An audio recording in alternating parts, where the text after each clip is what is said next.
You're listening to The Pete Sheppard Show. It's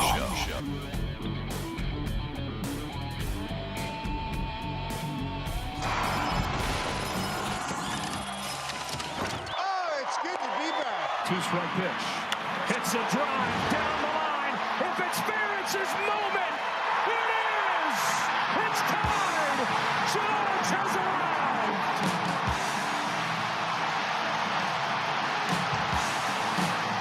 Center circle. Cross corner it goes.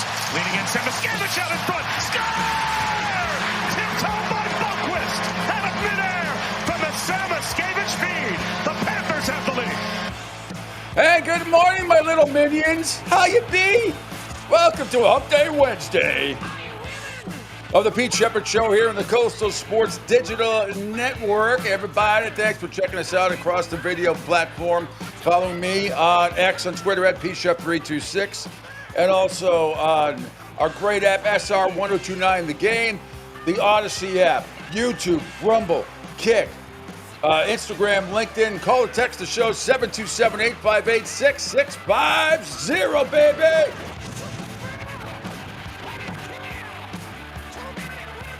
Oh my goodness, we got so much to talk about and only 3 hours to doing it, or somewhere close to that. We got MLB playoff recap and previews of the Phillies and the Dodgers tonight as Angels, Phillies trying to stay alive. Milwaukee at Chicago, they're trying to sweep the Cubbies. They're up 2 games to none. Last night, the Yankees stay alive with a 9-6 win at home against the Toronto Blue Jays. By the way, one of the stats of the year in this one of any sport, Toronto was 37-0 during the regular season when they were up by 5 runs or more. 37-0 until last night. Seattle doubled up Detroit 8-4. They have a 2-game-to-1 series lead there. We got lots of NFL news to tell you about. Bengals trade for Joe Flacco yesterday. Shadur Sanders actually said some nice things and took the high road, which was a nice surprise. Jerry Jones fined $250,000 for doing that to the Jets, Jets fans, which is very, very mature for an owner to do that. And I still can't get over. We were off the air yesterday. Didn't have a show yesterday because of my doctor's appointment. But Amari DeMarcado dropping that ball in the end zone, and then Jonathan Gannon, the coach, ripping the shit out of him, as he should have, and pointed, might have hit his arm. Who gives a shit? And then the team, not the NFL, but the team fines him $100,000. What a bunch of wuss bags. I mean, honest to God, you got to be kidding me. The guy, selfish MFer that he was, dropping the ball like a selfish prick heading into the end zone because he thinks that's cool. Stupid. I would have cut his ass right there and then. See ya. Goodbye. Guy's had 3 touchdowns in his career. That would have been one of them, except it wasn't.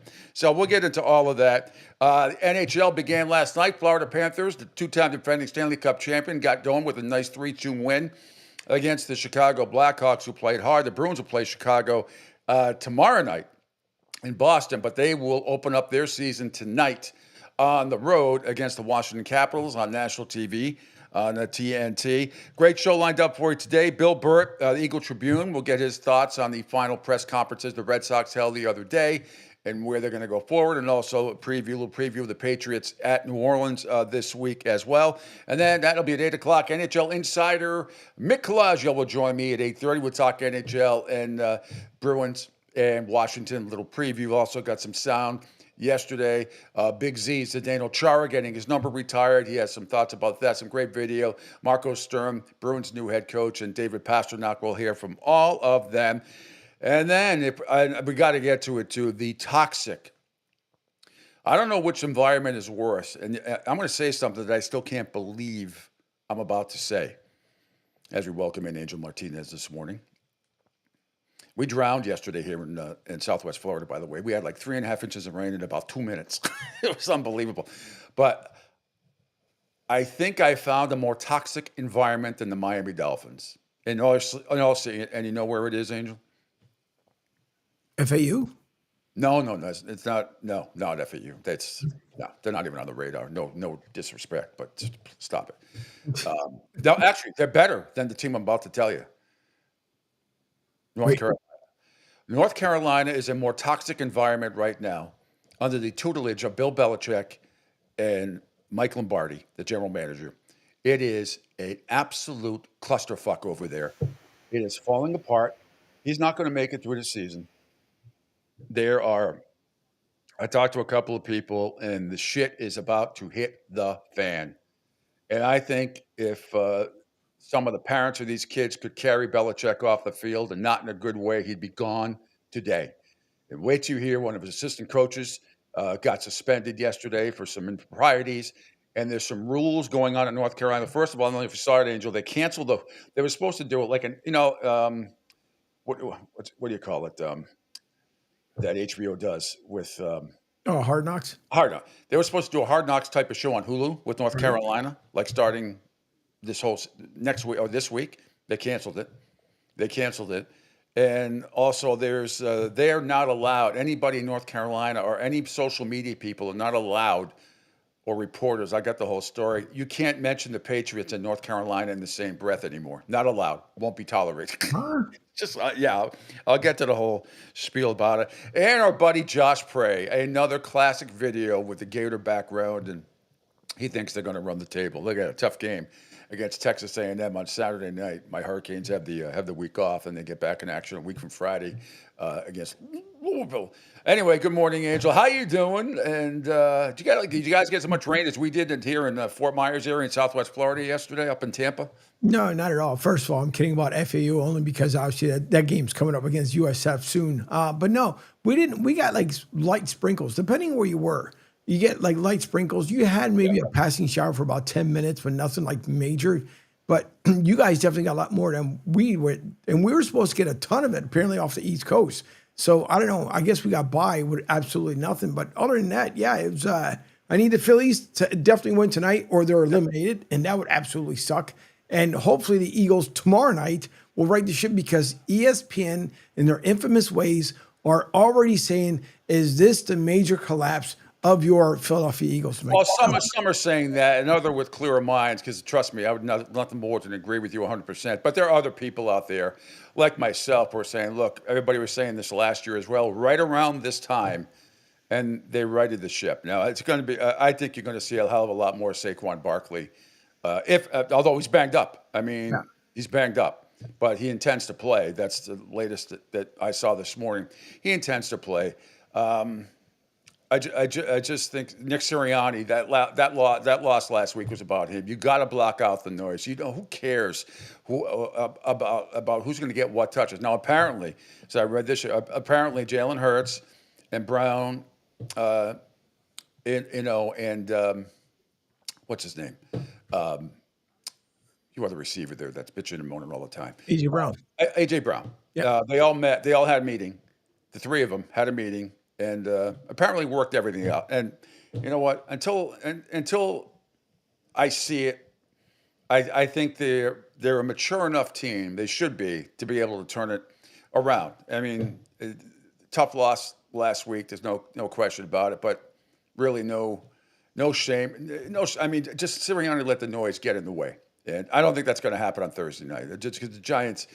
Jackson Dart and company, and he looked okay last week, but 5 straight turnovers by the Giants, 5 straight possessions, 5 straight turnovers.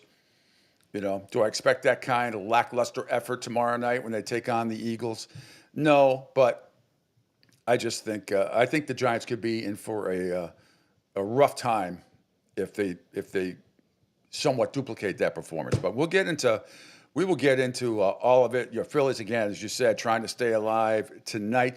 But let's begin. There's just so much we got to get to today. So much. As I said, Bill Burt from the Eagle Tribune will join me at 8:05. Mick Colagio, NHL Insider, will join me at 8:30. We got a whole lot of stuff to get to before the end of the show. There's just so much going on. I'm glad you could join us today here on the Pete Sheppard Show on the Cold Soul Sports digital network. I don't know how many baseball highlights I'm going to play. There's only so much Yankee shit I can tolerate. It really is. I can't do it. I already play. Trust me.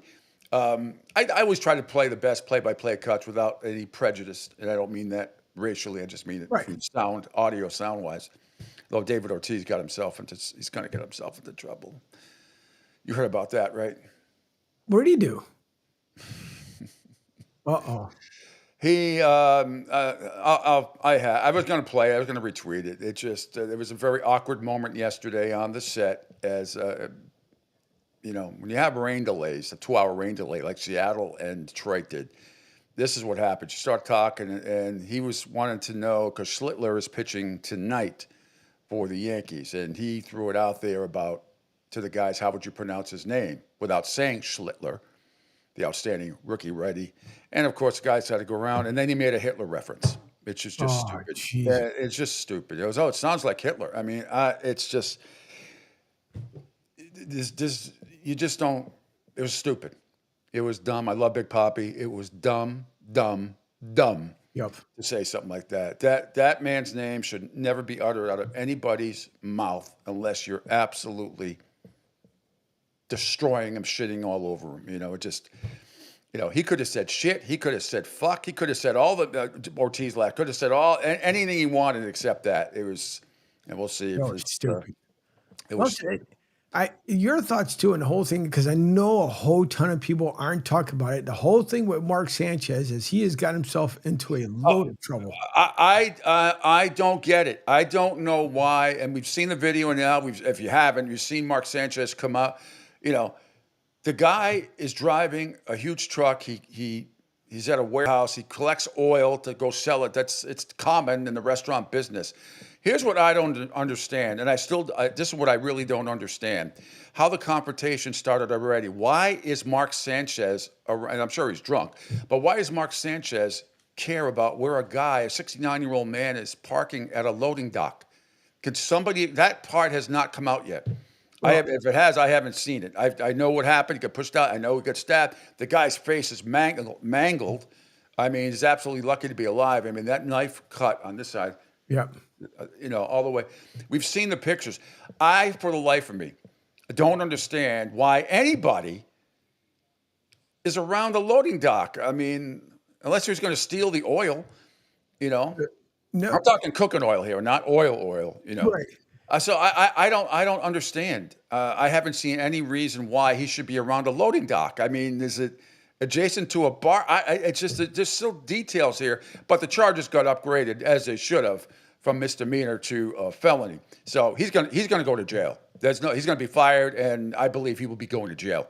Yep, he will be. Well, the only story that's come out, and it came out yesterday, early on, was supposedly that the bar restaurant where they were, Sanchez was inebriated, allegedly, before anybody throws anything our way. But no, don't allegedly nothing. Fuck that. He was fucking shit-faced. There's no doubt about it. Then he turns around, and I guess he was doing relay races in the back, and I guess the truck was in his way from doing relay races, and that's when he told the guy, "You can't park your truck here." I mean, that's just pretty stupid. Being in an inebriated moment. I hadn't heard that part. I got sometimes some of these stories. I hadn't heard that part, but that makes sense now. And it's stupid. It is. It's just freaking dumb. Absolutely dumb. So, all right. So everybody knows Seattle over Detroit 8-4. Yankees beat Toronto 9-6.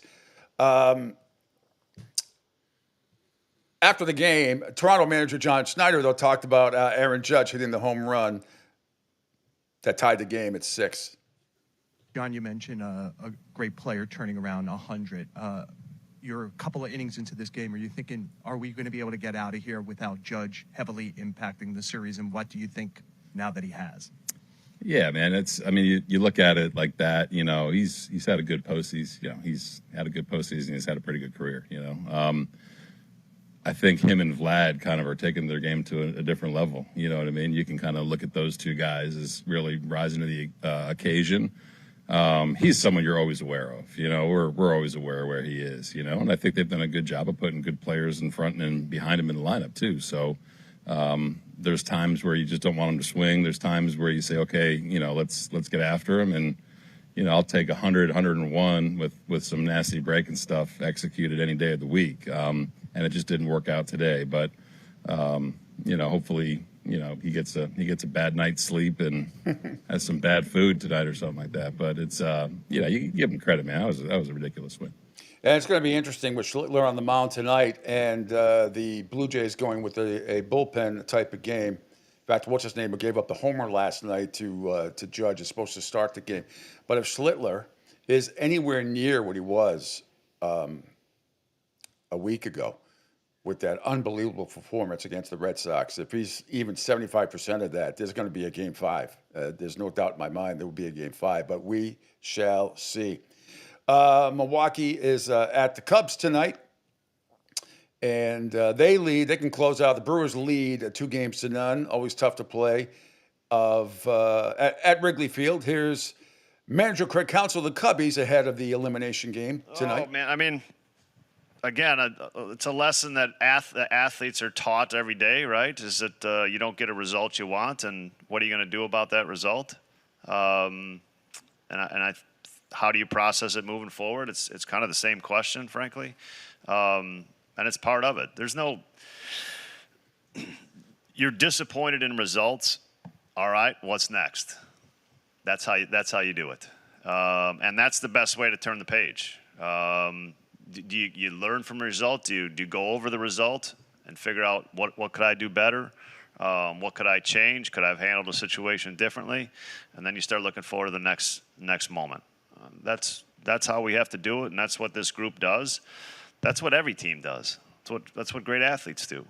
And it's, then you get into a battle tomorrow where the other side is going to try to kick your tail too. And so you got to be ready for the same things to happen. But part of being great at this is responding to the bad stuff and running towards it, man. That's part of this.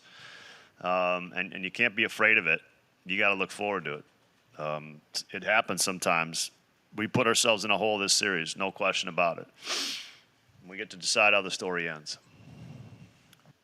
All right, we'll see. Meanwhile, the Philadelphia and the Dodgers, and I was thinking of you, Andrew, you had to be sick after that comeback. And once again, fundamental baseball, because people don't know how to bunt properly. And that had to be sick. The way you approach that play, the Castellanos play, and give the Dodgers credit for absolutely nailing it. And that's a tough play to play defensively. But when you are trying to sacrifice the guy over from second to third, and you know that the third baseman and the first baseman are coming in, Mookie Betts playing short, had to cover third base.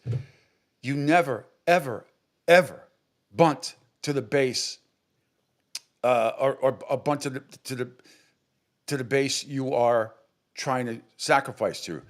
Now, it was a pretty perfect play, but it kind of was like out by a mile for me. And you bunt to the first base side, or you try to bunt in the middle to the pitcher. You cannot. Baseball 101. You do not bunt like that to the third baseman who's charging in. They had that play totally set up as perfectly as it could be. And if you even if he bunted it that hard to first base, he probably would have got thrown out that way too. You gotta be better than that. You gotta be. You just can't. And it's something. It's something in Major League Baseball. It's a lost art for many teams because it's just not practiced enough. Situational baseball, particularly in the postseason. But you had to want to vomit right on sight when you saw that, right? 'Cause I really thought the Phillies were going to win that game after that comeback. Yeah, so did I. Because you're down 4-1, and now you have 2 runs basically out of nowhere. So now it's 4-3. You have the opportunity to at least tying the game, if not winning it in the bottom of the ninth. And then Castellanos, which he's had a problem with the skipper. And then they hashed it out, whatever it was for the division series. He allows to come in. And obviously, the night before, he had friggin' choked up, cost him the game. And then he hasn't been running fast, and that's the whole reason why he was benched. So you have the sacrifice bunt that goes towards third. Muncy, again, hats off. He played it really well. Everybody was in great position. But in Castellanos, you should think, at that point, you see where it's going. Why not make the beeline back to second? You're only getting a guy at first. I don't think he can do that. I think he would have. I don't think he can do that. That is. I think his momentum would have been. He would have got caught in a rundown if he tried to do that. He would have been out by a mile. It's the question of the bunt. Yeah, it was. It was a bad bunt in that situation. You got to understand situational baseball. First and third like that, both corners are charging in. We used to practice that in Little League, or try to, in Babe Ruth and high school and other stuff. It just, it's not practiced enough. And you get caught in a situation like that. If he bunts that ball just a hair to the right, in between the pitcher's mound and first base, Right. they really get it. And I think they would have went on to win the game, or at least send it into extra innings. But it didn't happen. And can they come back and win the series? Sure, they can. I've seen it. Seen it before. Not on the realm of possibilities. But you said, let's get to Bryce Harper. As you said, the night before, he got choked up in Los Angeles. Yes, talking about his love for his family after his wife gave birth to their fourth child. This is from X. Yeah, I got an incredible wife, man. She, pushed that thing out in 3 pushes in 30 seconds. So I mean, she's an absolute monster at doing it. So women, man, what a breed. It's no, I'm serious. It's an incredible thing. Being able to hold your son for the first time is something that it's one of the greatest moments of my life. I absolutely love my family. I love my kids. Imagine that. I love the game of baseball, but at the end of the day, my family means the most to me, and yeah, definitely missing them right now. So, Bryce, thanks a lot. Yeah, no doubt. I still remember Bill Cosby when he was, real good, and himself that great stand-up that he did in Toronto. Push him out, shove him out, way out. Push him out, shove him out. Here's Bryce Harper also balks at the notion, Angel, that Philly fans can be against them when playing poorly at home. I don't feel that way. I mean, I love playing at the bank. I love our fans.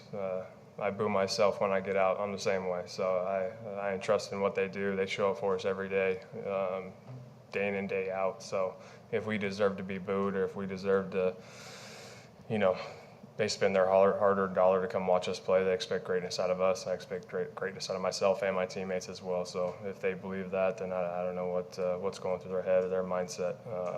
We got some of the best fans in baseball, and I don't know. They make me play better, so I enjoy it. Okay. Got one here on the right. I'll probably get booed tomorrow night, too, so it's kind of the same thing. I mean, what are we talking about? Same stuff. Meanwhile, Dodgers Mookie Betts does not expect the Phillies to be easy. It's very important. We know that they're here. They got on the plane with full intentions of going back for a Game 5. We understand that. We know what's in their locker room. We know what they're capable of, and so we got to come out ready to go. I mean, we got to be able to withstand the punches that they're going to throw and be able to throw some back. But by no means is it going to be easy. Well, we just have to make sure we just play good, clean baseball. All righty. All right, that concludes our baseball portion of the day, the preview stuff. So I'm looking forward to it. And the 2-hour delay that happened yesterday was unfortunate. And I'm wondering, there's still people, I think, with some cable systems where they don't have FS2. Most have FS1. I'm not sure if they're capable of FS2 around. I mean, I'd say 95% of them are, but they moved that game over to FS2. The Seattle game over to FS2 because the Yankees were starting on time at the stadium. There's no way that they were going to bump that game to FS2, but will definitely be very, very interesting. All right, NFL news. The Cleveland Browns yesterday trade for Joe Flacco to the Bengals. Here is on Cincinnati 93.7, the fans' reaction right as it was happening. The Bengals are trading for quarterback Joe Flacco. What? The Bengals are trading for Flacco, according to Rap Sheet. Holy ostrich milk. We're okay. Are you sure that's a real account? It's real. Confirmed by Pelissero as well. Mike, That's not who I expected. Me neither. What do you think of that? You get first dibs on that one. Joe Flacco to the Bengals. Well, I think that Jake Browning's clearly not the answer, so they need to do something. Yeah. I was sitting there during Sunday's game watching it, and the broadcasters were talking about how so much of the offense was built around the deep ball. And I was just about to answer your question, Joe, saying, yeah, I think your idea of Russell Wilson makes a tremendous amount of sense. But I think at this point they're in desperation mode. And the bottom line is this with the Bengals, they're Joe Burrow and a bunch of other people. I'm going to try and get my buddy Mike Petrelli on tomorrow. I believe he He's a guest on that station sometimes, at some other stations. We'll get Mike Petraglia on tomorrow, covers the Bengals. Hopefully he'll be able to join us. By the way, the Bengals also get a 2026 sixth-round draft pick, while Cleveland landed a fifth-round pick in the trade. And that means that Shedeur Sanders is probably going to be elevated to the number 2 position, back up to Dylan Gabriel. So, interesting, all of a sudden, bada bing. I heard that Joe Flacco is going to be the starter. Dylan's going to be second, and Shedeur's going to be third. But Flacco's with the Bengals now. Yeah, I know. They're going to just. He's still going to be the starter? Yes. Okay, I got you. He made a joke. All right, here's more about that. Here's Andrew Siciliano on the Browns trading Flacco to the Bengals and in the Cleveland quarterback room.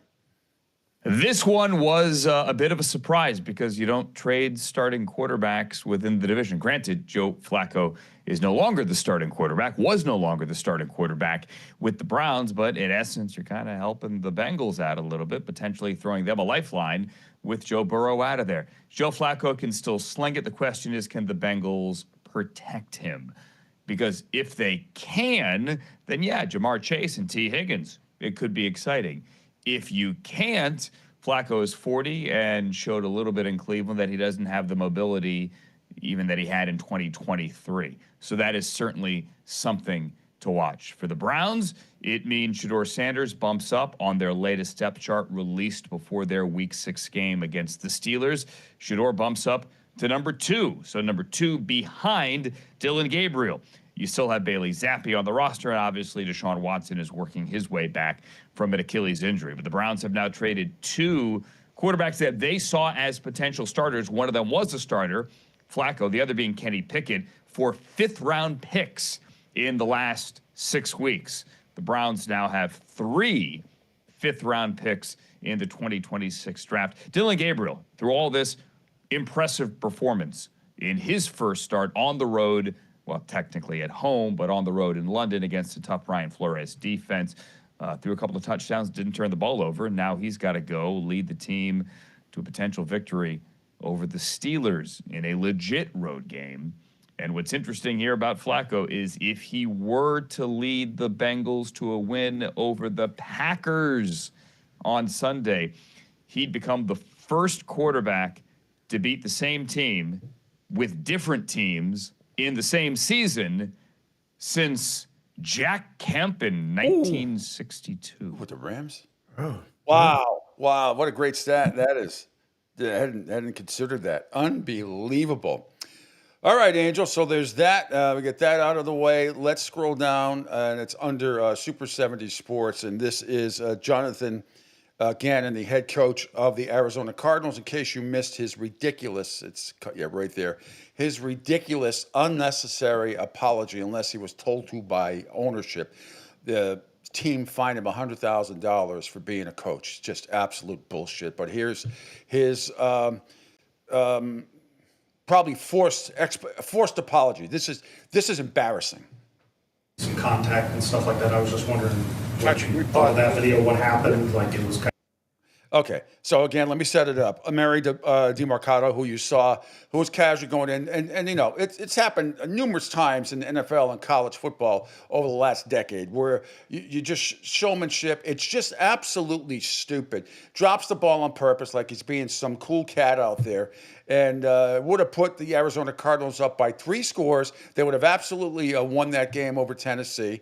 And you're dealing with people's livelihoods here. You're dealing with your teammates. You're dealing with your coach. You're dealing with the fan base. People are, that play may cost you a playoff position. It may cost your coach in the end his job. All because you're a selfish prick for doing what you did. It's just absolutely unacceptable. And then the team makes this phony baloney, makes this poor guy, head coach Jonathan Gannon, do this phony baloney freaking apology. Kind of grainy. We didn't really see it. I didn't see the video, David, but yeah, I actually I woke up this morning and didn't feel great about it, honestly. And so in the team meeting, I addressed it. I apologized to Omari, apologized to the team, and I just told him I kind of let the the moment of what happened get the better of me there. Obviously, like I try to be emotionally stable and calm because my job is to solve problems when during a game and kind of lead the charge on that. So it's not really who I am, who I want to be, and I told the guys that today. So it's a mistake by me, and it's just like everybody in there. Everybody made some type of mistake yesterday, which is, culminates to why we didn't win the game. And we can't let it happen moving forward. I can tell you this, and people are, talking about whether it's Belichick or Parcells or Shula or Chuck Noll or Tom Landry or any other coach, that guy's gone. And here's an example. Chuck Noll's first year with the Steelers, who they wanted to fire Noll after his first year with the Steelers back then. Imagine not having a coach be able to develop before, they won 4 titles before anybody else in 6 years. But his first year with the Steelers, Roy Jefferson, their top wide receiver at the time, and their best offensive player, he was also their player rep, complained to Noll about the practice conditions, citing the players were passing out in 100-degree heat. That's when they did double sessions, sometimes 3 a days. Guess what happened to Monsieur Roy Jefferson the following day? Bye. See ya. Go complain to somebody else. I mean, it is unbelievable that this happened. I think it's disgraceful because he was pointing out. I've seen, my God, I mean, jeez. We've seen coaches grab helmets and everything. It's not that big a deal. These are grown men playing in the most physical game on the planet. And you're telling me your organization gets offended because Coach Gannon, DeMarcado, is screaming at him like this and may have hit his arm, you wuss bags? It's a disgrace. It's a disgrace. You get more freaking contact in Pee Wee football than you. I mean, come on. I can't believe it. Now, again, not the NFL. The team fined him $100,000. Yep. The league fined dingbat Jerry Jones $250,000 because he flipped the bird to the Jets fans the other day, which is so unnecessary. Why do you feel the need? I flip off the Jets every day, but I mean, you're the owner of the Dallas Cowboys. You're kicking the shit out of them, as I thought you would. What's the gratification? Was somebody yelling something at you, Jerry, about what a cartoon character you've become? I mean, that's just as stupid. Did you hear his explanation? I heard some of it. Do we have it? I don't have it. No, I tried to find it again, but he said he was trying to give him the thumbs up. Oh, yeah. That's right. I did hear something like that. Yeah, he's so full of crap. But it's the same thing when you mentioned about Coach Gannon as well. We've seen how much, Pete, did we not see in the 70s and 80s when the coaches would grab the guys by their jerseys or at least by the collar and pull them in and yell at them, shove them back, and they went right back on the line like, okay. There is no way, and I'm telling you, if that was like Parcells or Belichick or Chuck Noll or Landry or Shula, and the owners, after a play like that, where you are costing your organization, God only knows what, because like I said, your players, I don't know how you have respect for that guy. And then he's being consoled. Consoled for what? You're an idiot. That's not consolation. You fumble or, legitimate plays happen. Shit happens. We get all that. That is on you. Irresponsibility. Your fault. You cost your team a win, maybe a playoff spot. Your teammates hate your guts even though they won't say it. And your coach isn't allowed to yell at you because you might get hurt feelings. Get out of my org. Get out. Yep. That's my man. I need him. Yeah, where is he? I need him. Damn it. There's that time. Yep. I have a big fucking problem. Yes, I do.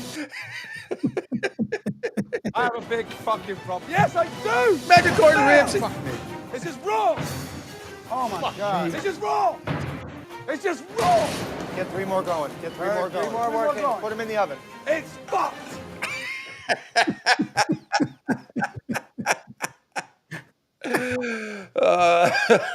It's just, I can't believe the car. I'm just aghast. I'm blown away at that. I would love to see, and I know he's changed his ways since on the new Hell's Kitchen, not as much, but not as intense as he used to be before.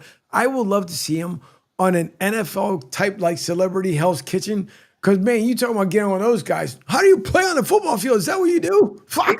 He's actually done stuff with a lot of NFL players on all the shows and stuff he's done before. He's very funny. But yeah, well, no, the new Hell's Kitchen, because it's the 50 states and they're down to about 18 states now.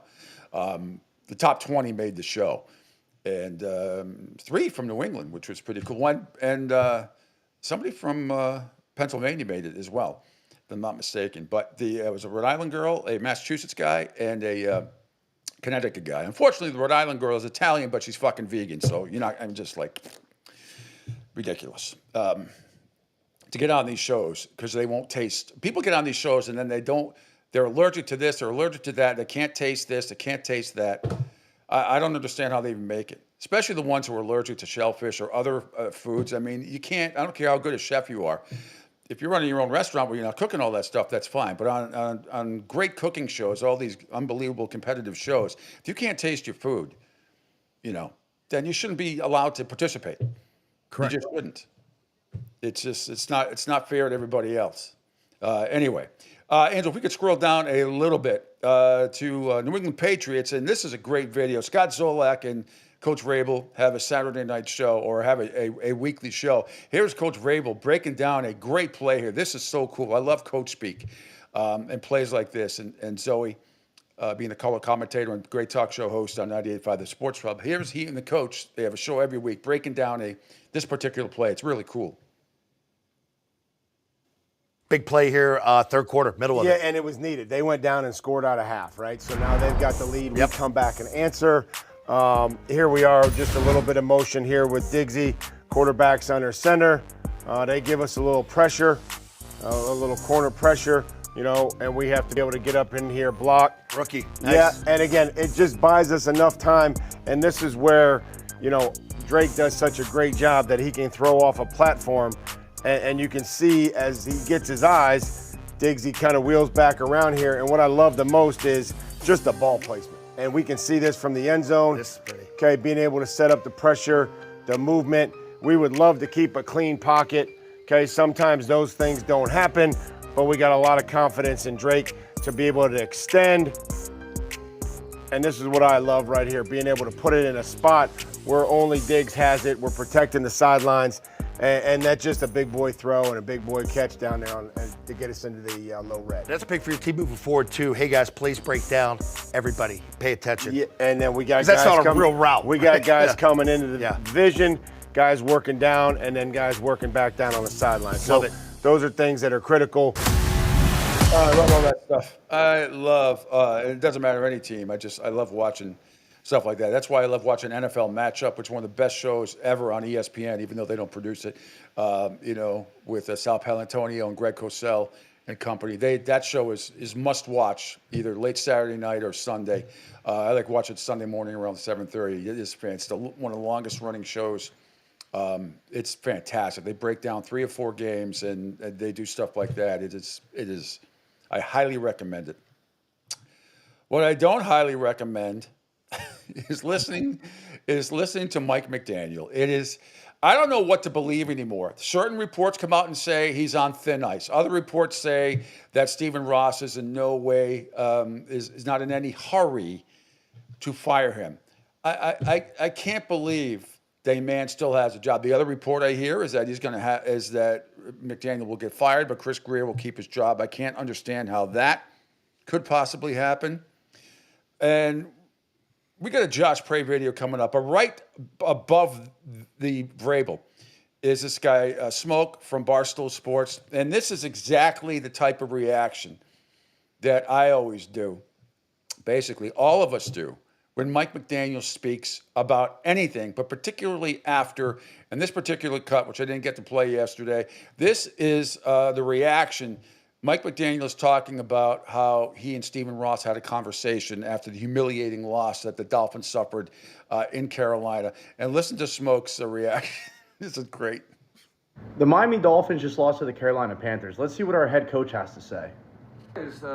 He was really frustrated at the,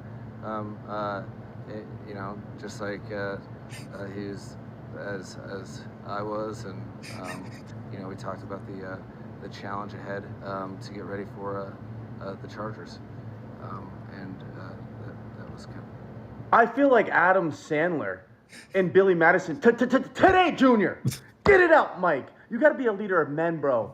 Okay? This is why no one takes us serious. This is why no one believes that you could lead a locker room full of men.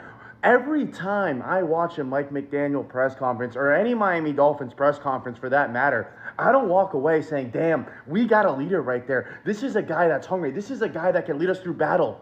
I don't see that. Whether it's Mike McDaniel, whether it's the players, all I hear is a bunch of uhs and, oh, we'll fix it. Well, guess what? It never gets fixed. Now, right above that, another interesting thing. This is from the Pivot podcast. Right above that, Odell Beckham Jr. speaking candidly on his time with the Miami Dolphins. And this clip has gone viral. So I'm glad we had the audio thanks to Total Sports. Is that me? Yeah. Oh, sorry. That's not me. That's not me. That's you. Then where the hell did that come from? I don't know. It's not me. It's not me. Hold on. Something must have freaking happened. Give me a second. Yep. Yeah, so speaking of Mike, he must have just chimed in on the show. How dare he? Yeah, so it's under. I want to play Odell Beckham Jr., which is right above that cut. So this went viral yesterday, the audio, and we got the video. So yes, here we go. All right. That was bizarre. All right, here we go. Kind of get lost in that road of like, man, do I really love this? And that was a tough thing last year where I feel like you're getting paid X amount, right? And for me, I'm in a place where like we're over the hill thinking about, the next couple steps. And it was really hard for me to take the thing that I love the most in Miami and walk away from it and find that peace in my heart, that resolve. Like it was one of the most difficult things that I love, but it became like poison to me. Like something that you love so much that was good for you that now is harming me, and it's in the way. I'm looking at it from a business standpoint. I'm looking at it and I'm getting paid X amount, $3 million. I'm looking at all of the things that I have over here that is gonna set me up for the rest of my life and make sure my kids like are good. And I'm spending all my time on this and I'm not getting the reward at all. I'm not even getting it in my heart. Like I'm not, like a bit of resentment to like have to wake up and then go into that building, even though it's a blessing and a privilege and all those things to be in the league, it had became like poison to me. And like to be able to, it was like a real grown man thing for me to be able to like put that down, to actually be able to be like, you know what, that's it. Like I'm drawing a line with myself. There's other things that are more important. I'm spending all this time here for nothing. I'm not even playing. I'm not even, all of the, I never tell anybody business, but like all the things that I was told and sold on, like for whatever reason, it just didn't happen. Mm-hmm. And that's okay. Like it is what it is. But for me, I'm looking at it, I'm spending this time away. I'm not getting to see my son. Now mentally, like it's affected me, just, my everyday, like I really need to just step back and focus on this and get this sorted. And once I feel like all of this is solid, because they feel like with football being shaky and this being shaky, I'm not really focusing on either one. And I'm just in the middle, trying to chase two rabbits almost, like, and I can't let both of them get away, So I had to just pick one, like honestly. And it was like, let me stand on this over here. I don't think I'm gonna be missed anyways at Miami in my 5 to 6 plays a game. Yeah, I mean, just being honest, it was, I'm getting in, it's third down. They know, I wonder what they're doing. It's 3rd and 7. Yep. I mean, he's a diva too, as well. But nevertheless, I understand exactly where he's coming from. The Miami Dolphins are a hot mess. It is, and have been for a while. And an organization even worse than that might be the North Carolina Tar Heels and what is going on with Bill Belichick. Angel, if we could scroll down again, it's right under the Vrabel thing. Under awful analysis, Paul Feinbaum addressing the situation yesterday. Of course, that whole situation over there at ESPN because of politics again is ridiculous, and reports, and obviously most of them were false about how Feiney was banned from all the ESPN platforms until he wasn't yesterday. It was all over the place. So I'm not going to get into the political part of it. I can't stand it. But anyway, here's Feiney talking about Bill Belichick in North Carolina. Then I will tell you minutia that has gone on in that program. It is it is beyond a hot mess. It's stinky dingleberry mess in Chapel Hill. Boy. Get over. I mean, we're talking about Bill Belichick, who is the greatest NFL coach in history. Right now, Jeff, he's working toward being the worst coach in college football history. That's how bad he is. There's nothing to be happy about. It's an abject disaster. I feel badly for the guy because it seemed like a good idea at the time, but right now, I mean, who in their right mind would want to go play for him? Get over. No, nobody. I mean, again, it really does pain me to do this, but I got to be objective. I mean, I love the guy. I have so much respect for him. I've lost a little bit considering what's happened in this girlfriend and everything else. It's an embarrassing, toxic situation. Here's Chris Budden on Sirius XM College Sports Radio, also talking about the situation. I'm pretty annoyed at what North Carolina has done. That we've set up a program to hire Bill Belichick, and not because it was Bubba Cunningham, the AD's decision, but some boosters with some money, and we wanted to have a publicity stunt. We let him hire his family, hire his best friend to put together a roster that is nowhere near able to compete in the ACC. You bring on your girlfriend, and it is a complete disaster. It is, I don't even know how it's sustainable after 1 year. Like, I cannot see a way of which this moves forward. And maybe it's a James Franklin situation that like maybe they get together and we're just like, we don't want to do this anymore. But it honestly is an embarrassment to college football that you took this guy with this many Super Bowl rings, just thought that you could come coach and bring on, like, let's use the word nepotism. You hired your family, you hired your sons, you brought along your girlfriend, and you hired your best friend, and it was like, hey, let's have a heyday at other people's expense, is what it feels like. And at whose expense?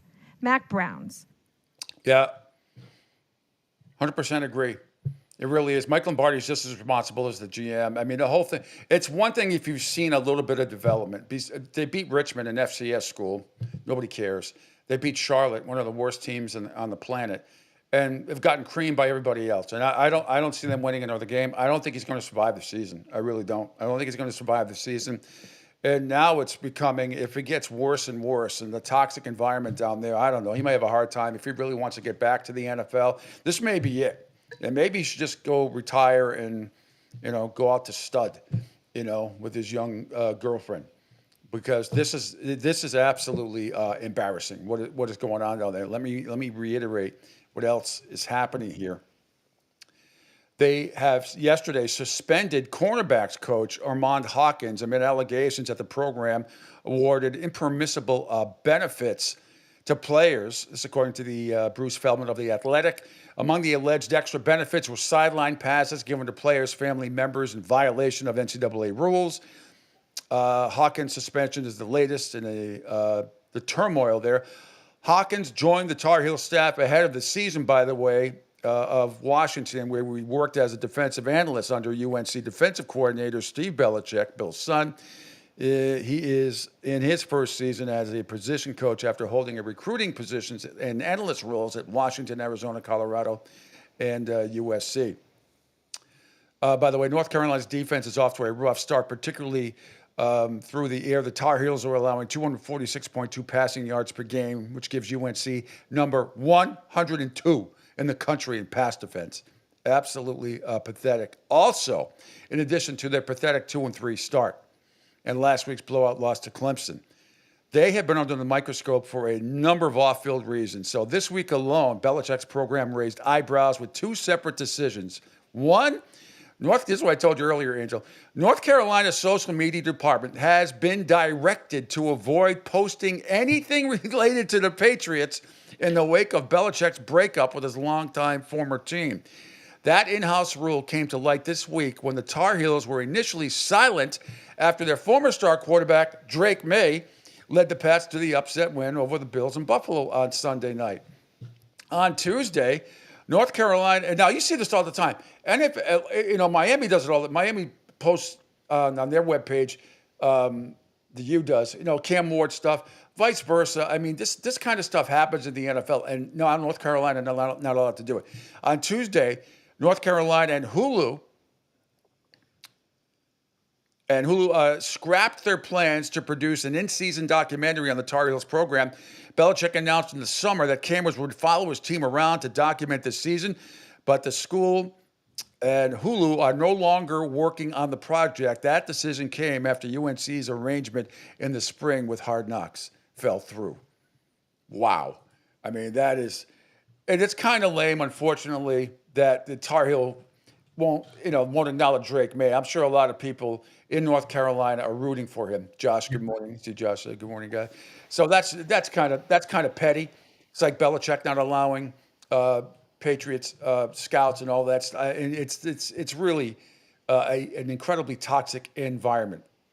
Also a toxic environment. Before we go to break here, Angel, let's go to Oregon Kane right under the show. Now this is Josh Pate has a great show on CBS. And yes, that right there on CBS. And he gets into Arch Manning. Arch Manning is just not good. And neither is Texas.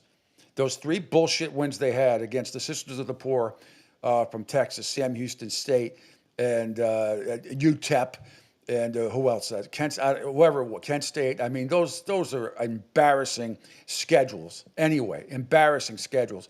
The 2 real teams he played, Ohio State and Florida, not good. Here we go. Okay.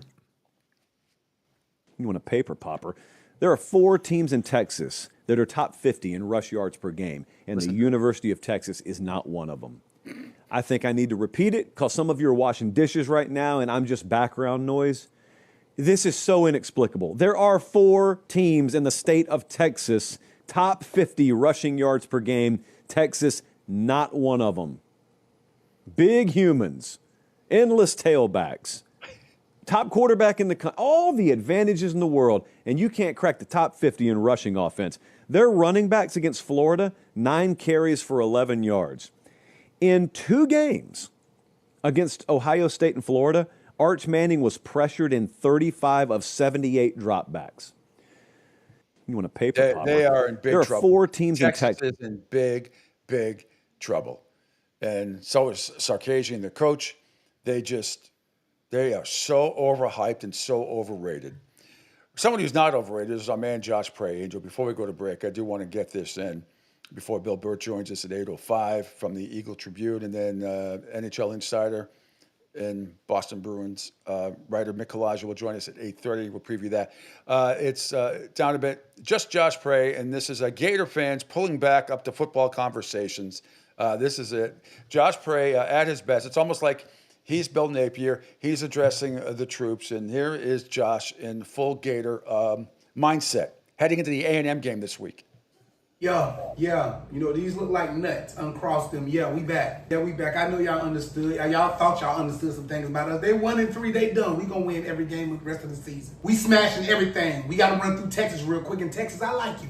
Texas, I ain't got no problem with Texas. But you see, down. You see what we make a Manning look like? We make a Manning look like a Manning, the basketball player. Stop playing with us. Texas A&M is on deck like cars. Stop playing with us. We ain't worried about nothing. We ain't worried about nobody. Y'all see what our receiver look like right now? This is to everybody in college football. Miami don't pissed us off. USF started something that Miami don't pissed us off, and now everybody got to pay. And when we get back into the CLP, everybody got to pay for this. Everybody. I don't care how we sneak in. Kid and play. House party one trying to sneak back in. You know what? We the daddy with the big eyes and the white beater. Belt the ass. Everybody gonna have to pay. You see what DJ Mack made look like last week? You see what D9 look like last week? Then more. Look like a monster back there. Stop playing with us. We got the best true freshman in the nation. Y'all thought we were going to just stay quiet? The coach is on the hot seat. Could Billy Napier, what is he going to do to turn this thing around? We put belt the ass, foot the mouth. That's what we doing. That's what it sounds like in bedrooms on game day. What's that? That's a Gator win. We back. We all back. We all back like Ice Spice performing. We all back like a Kardashian taking a picture. We all back like Dwight Howard showed us in 2009. We all back. Stop playing with us, man. We the greatest college football team alive right now. We could have put up 72 points on them if we felt like it, but we didn't. We let them breathe, stretch, shake, and we let them go home. Stop playing with us. The Gators is where teams come to die now. We up, we awake, no eye boogers. There's gonna be a whole lot of these ass kickers coming until we get into the CFP. Y'all looking at the best college football team in the nation right now. Top defense, best quarterback, best wide receiver. Stop playing. And we got a running back. My homeboy online, T Black, said running back so dark, look like he got a visor on. I love it. His skin color is the color of an Air Force One, worn by NBA Youngboy. We so bad. Go Gators, man. This party started.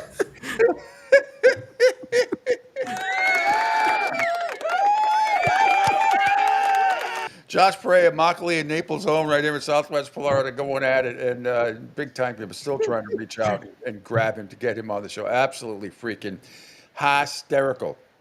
All right, time for a quick break here. Phil Castanetti's Sports World in Saugus, Mass. is New England's place to buy or sell the finest in sports memorabilia. For over 35 years, Sports World has offered the finest in sports collectibles. So head on down there to Phil Castanetti's Sports World in Saugus, Mass. at 184 Broadway. Call 781-233-7222 for more information.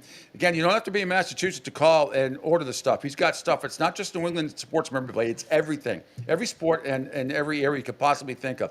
So get on down to Sports World in Saugus and be there. 781-233-7222 for more information. And also, for the best articles and audio, there's only one source that provides everything you need. 365 days a year to satisfy your sports crave. It's Total Sports Prep. Staff combing through the best articles and audio so you don't have to. Sports and non-sports kicker stories will leave you laughing all day long. To get your free trial of Total Sports Prep, contact them.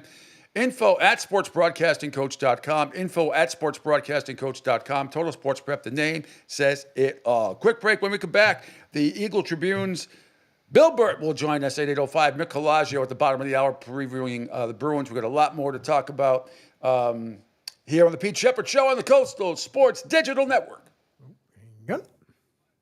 Hi, folks. This is Gerard Moynihan of Moynihan Lumber, and I would like you to know that our company has been selling Anderson windows for over 60 years. See the complete line of Anderson windows at any of our 3 locations in North Reading, Beverly, or in Plastown, New Hampshire, or at MoynihanLumber.com.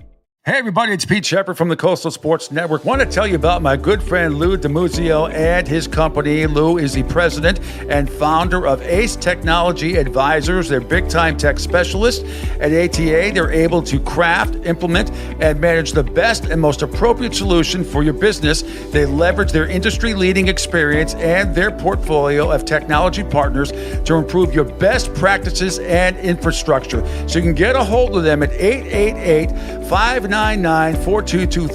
That's 888-599-4223. Check them out on their webpage, www.acetechadvisors.com. That's www.acetechadvisors.com. Or you can email them, sales@acetechadvisors.com. Check out my friend Lou DiMuzio and Ace Technology Advisors. Right now, our country feels divided, but there's a place where people are coming together. I gotta tell you, I was nervous to talk to someone so different than me. Me too, but I'm glad we are. Love Has No Labels and One Small Step are helping people with different political views, beliefs, and life experiences come together through conversation, and it feels good. Wow, your story is so... Interesting? Yeah. When people actually sit down, talk, and listen to one another, they can break down boundaries and connect as human beings. At lovehasnolabels.com/onesmallstep, you can listen to amazing, life-changing conversations and find simple tools to start a conversation of your own. I know one thing. This conversation gives me hope. It gives me a lot of hope, too. Take a step toward bringing our country and your community together by having the courage to start a conversation at lovehasnolabels.com/onesmallstep. A message from StoryCorps, Love Has No Labels, and the Ad Council. People do some pretty cool things in their 40s and 50s. Why should saving for retirement be any different? I mean, they go back to college, learn new instruments, start skateboarding, Okay, maybe that one's not for everybody, but saving for retirement is. With aceyourretirement.org, you can get on track with your retirement savings no matter your age. Just have a 3-minute chat with Avo, the friendly digital retirement coach from AARP. You'll get personalized recommendations based on your input that are easy to understand and work with your lifestyle. It's quick, easy, and free. Plus, it's sponsored by AARP, so you know they got your back. Woohoo! Gnarly move, Dad. Thanks, sweetie. So wherever you are in your retirement savings journey, head to aceyourretirement.org and start chatting with Avo today. That's aceyourretirement.org. A message from AARP and the Ad Council. Adopt US Kids presents What to Expect When You're Expecting. A teenager. Learning the lingo. Today I'm going to help parents translate teen slang. Now, when a teen says something is on fleek, it's exactly like saying, that's rad. It simply means that something is awesome or cool. Another one is totes. It's exactly like saying, totally, just shorter. As in, I totes love going to the mall with Becca. Another word you might hear is jelly. Jelly is a shorter, better way to say jealous. As in, Chloe, I am like so jelly of your unicorn phone case. You don't have to speak teen to be a perfect parent. Thousands of teens in foster care will think you're, rad, just the same. To learn more, visit adoptuskids.org. A public service announcement brought to you by the U.S. Department of Health and Human Services, Adopt U.S. Kids, and the Ad Council. This is the story of a very special woman.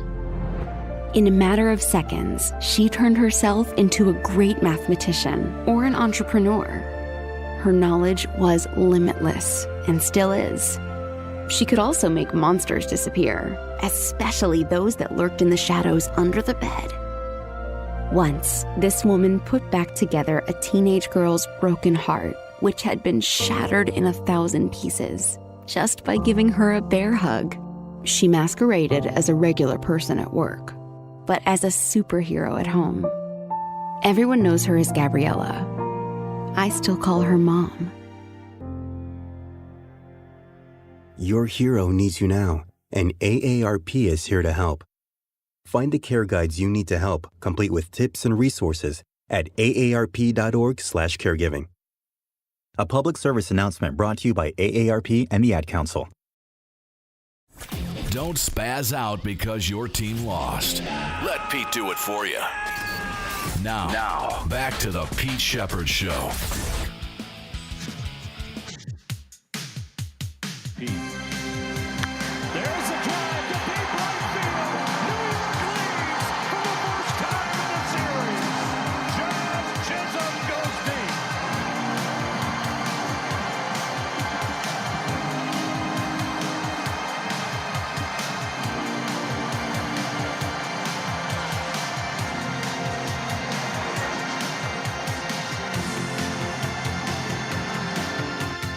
Hey, Yankee fans, don't say I don't ever do anything for you. Trying to be the bigger man. Here's your highlight. Toronto was 37-0 during the regular season when they were up by 5 runs or more until last night. The big bomb came from Aaron Judge. It tied the game up at 6. And then you heard Chisholm's home run right there, the go-ahead in the bottom of the 5th, and that was it. And the Yankees come back, and they force a game 4 today or tonight with Schlittler on the mound. By the way, I do have that cut, Angel. That I'll play. Let's. It is above. It is above the Josh Prey cut, and you'll see it. It is. There you go. Under awful announcing. David, it's under the Feinbaum thing. David Ortiz asking the crew how to pronounce Schlittler. Took a very dark turn. Oh, boy. By the way, good morning to my mom who tuned in. Hello. There we go. Every single one of you pronounce his last name. You kept first. Schlittler. Oh, well, he's the master. Schlittler. Schlittler. You now your turn. Sound like Hitler. Oh, my God. No. All right, let's go to a break, guys. I'm going Cam. You know what, Poppy? You just want to get in trouble. You just call him Cam. Cam, that's it. You just call him Cam. You just call him Cam, and you know maybe it'll be Mr. Cam, depending on how he pitches tomorrow. Everything one of you Oh, pronounce boy. Oh, Poppy. Can't do it. You know, it's I don't know. I know he's just trying to be funny and everything else. That's the one name that you can't throw around out there joking around. Yep. That I think is going to. We'll see. I hope it's not a cancer culture type thing and all that stuff. But I don't know. I wish he hadn't said it. I really do. I wish he hadn't said it. Anyway, welcome back to the Pete Sheppard Show. And Angel's mom, Senora Martinez. Gee. Yeah, nice. Yeah, it's my mom. Bendición mommy. Yeah, she every once in a while. It's funny because she said when I used to have it on my Facebook page, other than the coastal one, she's like, I used to watch a show, but then I can't find you anymore. I was like, Ma, just go, Coastal Sports Digital Network, you'll find it. So okay, so good thing she found it. Well, that's great. Well, we'll go ahead and I have to watch my P's and Q's the rest of the way. All right. Welcome aboard from making his weekly visit from the Eagle Tribune is Billy Burt joining me this morning from the Commonwealth of Massachusetts. Good morning, William. How are you? Great. Rested. The Red Sox are out. It's, look, I don't want to jump into something here, but and we're going to talk, I'm assuming, a little bit about the Red Sox as well. But I just, in looking at who's around, who's still alive in the American League, I go back to the All-Star break, to the trade deadline. If they got Joe Ryan from Minnesota, I'm telling you, Pete, and despite not having a first baseman, this team could have won the American League. It was missing one really good pitcher, and Or easily, one really good hitter, Devers. Well, yeah, but I'm just saying they needed pitching. They ran out of pitching here against the Yankees, and they would have run. I'm not saying they would have won it, but you go. This is why you do it.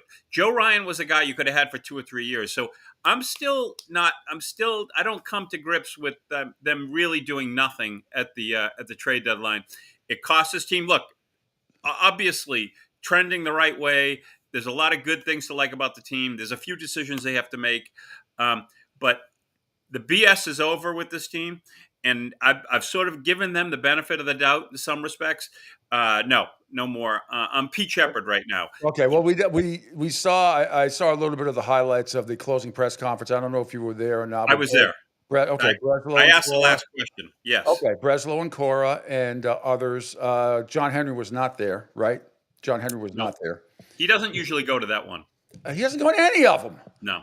He goes to Secret Society one over here that you guys had in Fort Myers for like 6 people. And that bullshit. But, sorry. Angel's mom's potty mouth. But what'd you think of the closing press conferences? Your thoughts on all the answers? I mean, it seemed like everybody was saying the right thing, but the big question mark after all of a sudden is John Henry going to open up his wallet again? This is the issue. That was sort of my question, Pete, at the end. No, I believe, look, it was nothing. We got no news. They can't really say much. There's a lot of moving parts here. Story and Bregman. Bregman's number one, Story's number 2. I'm assuming they're both going to opt in. I know people are talking about Bregman opting out. What are Bregman's options of opting out? I mean, he's got a 40-year per year average value. He's got in 2035, he's getting $6 million a year for 10 years. So he's got a great deal here with the Red Sox. I don't think, the injuries are potentially an issue with him. I mean, I give him all the credit in the world. He played injured and he was a plus player, but he wasn't the guy. And it's the one thing, Pete, I noted this right before the playoffs. We didn't really have a Bregman moment this year. Like, I know we had like 4 of them with Cedeno and Rafaela.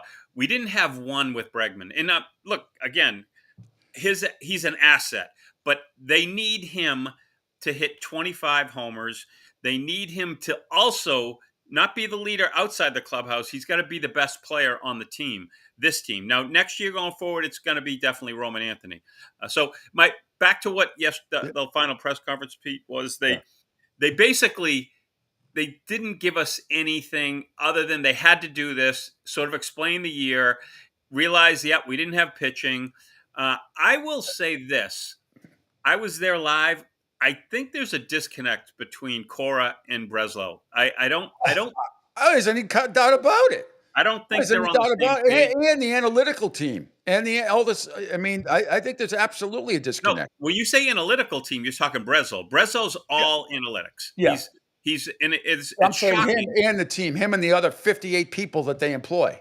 It's shocking, Pete, because he was a warrior as a player. I loved Craig Breslow. I know he went to Yale and he's got this little nerdy sort of way about him, but on the field he was a tiger.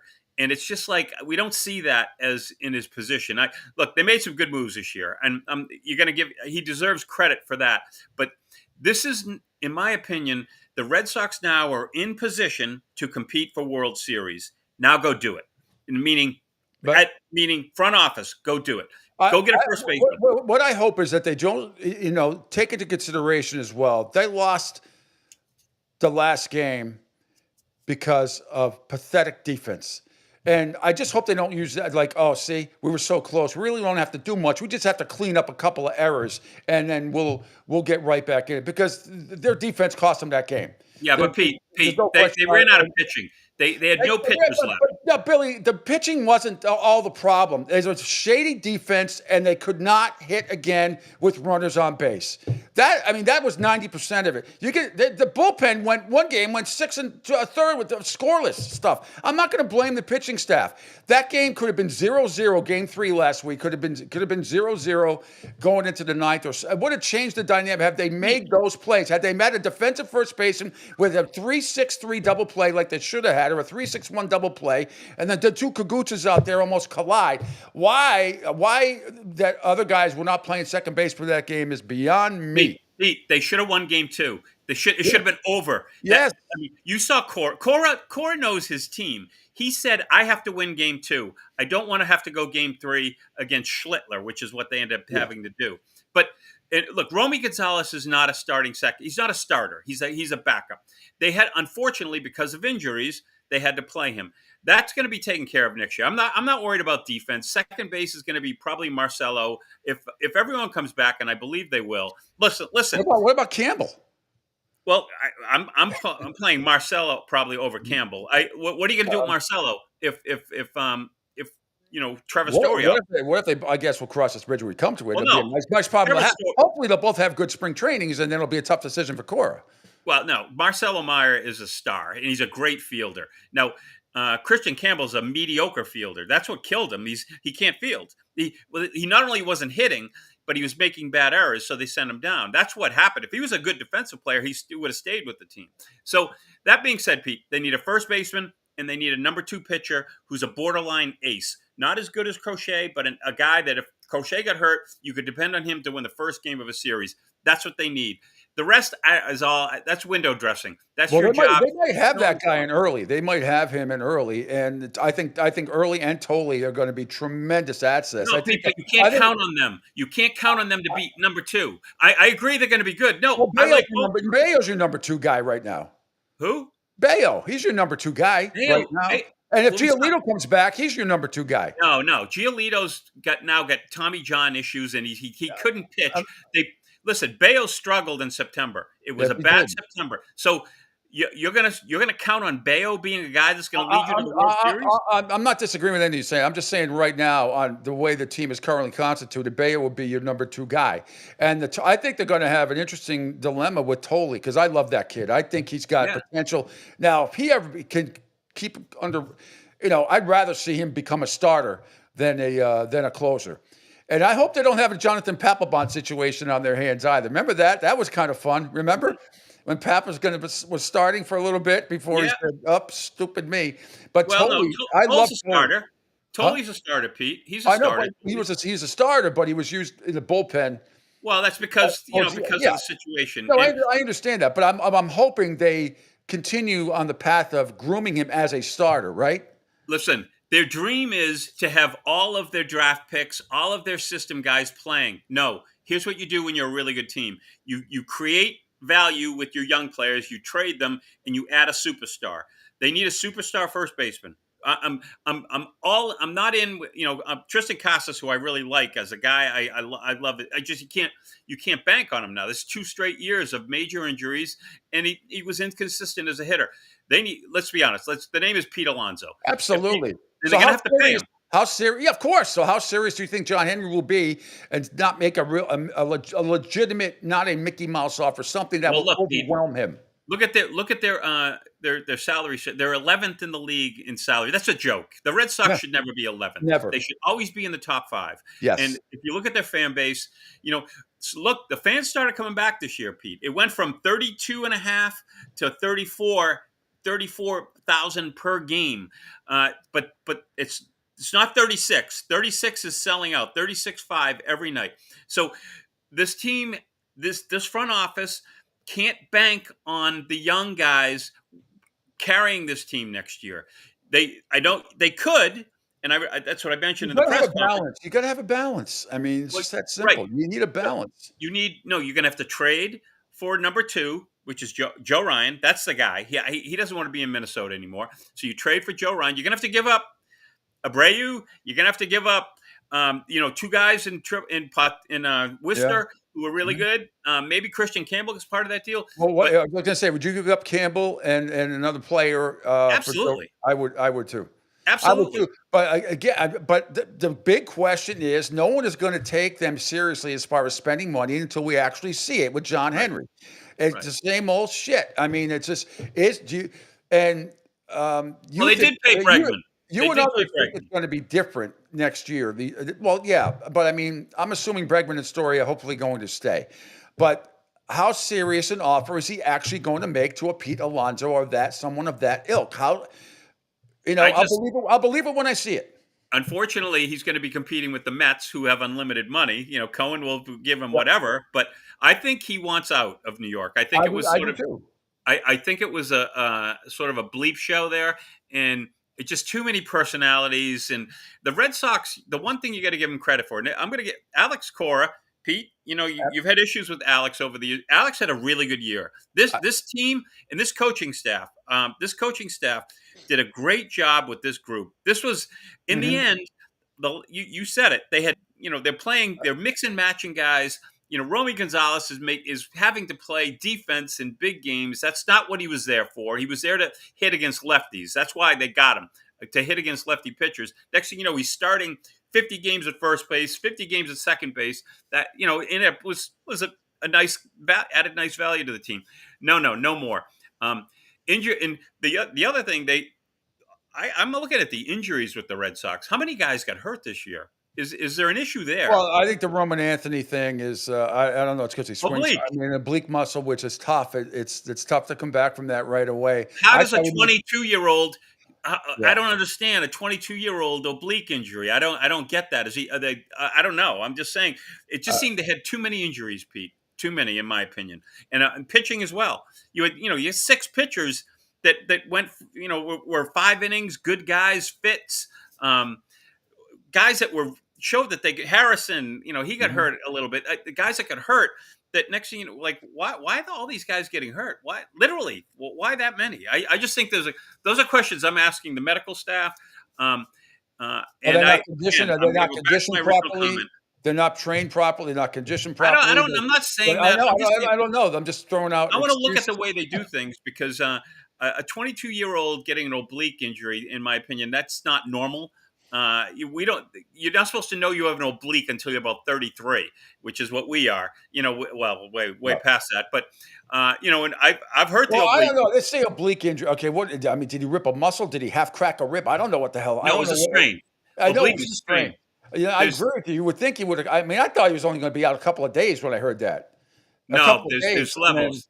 He had a grade 2 strain, which is a bad one. It's not a tear. He can't swing the bat, and he still can't swing the bat. He would have played. I think Jeff Schneider had the same injury, but it was mild, and he was back in 2 weeks. So the problem was he got hurt the pitch before. If he came out of the game then, he would have been back in 2 weeks.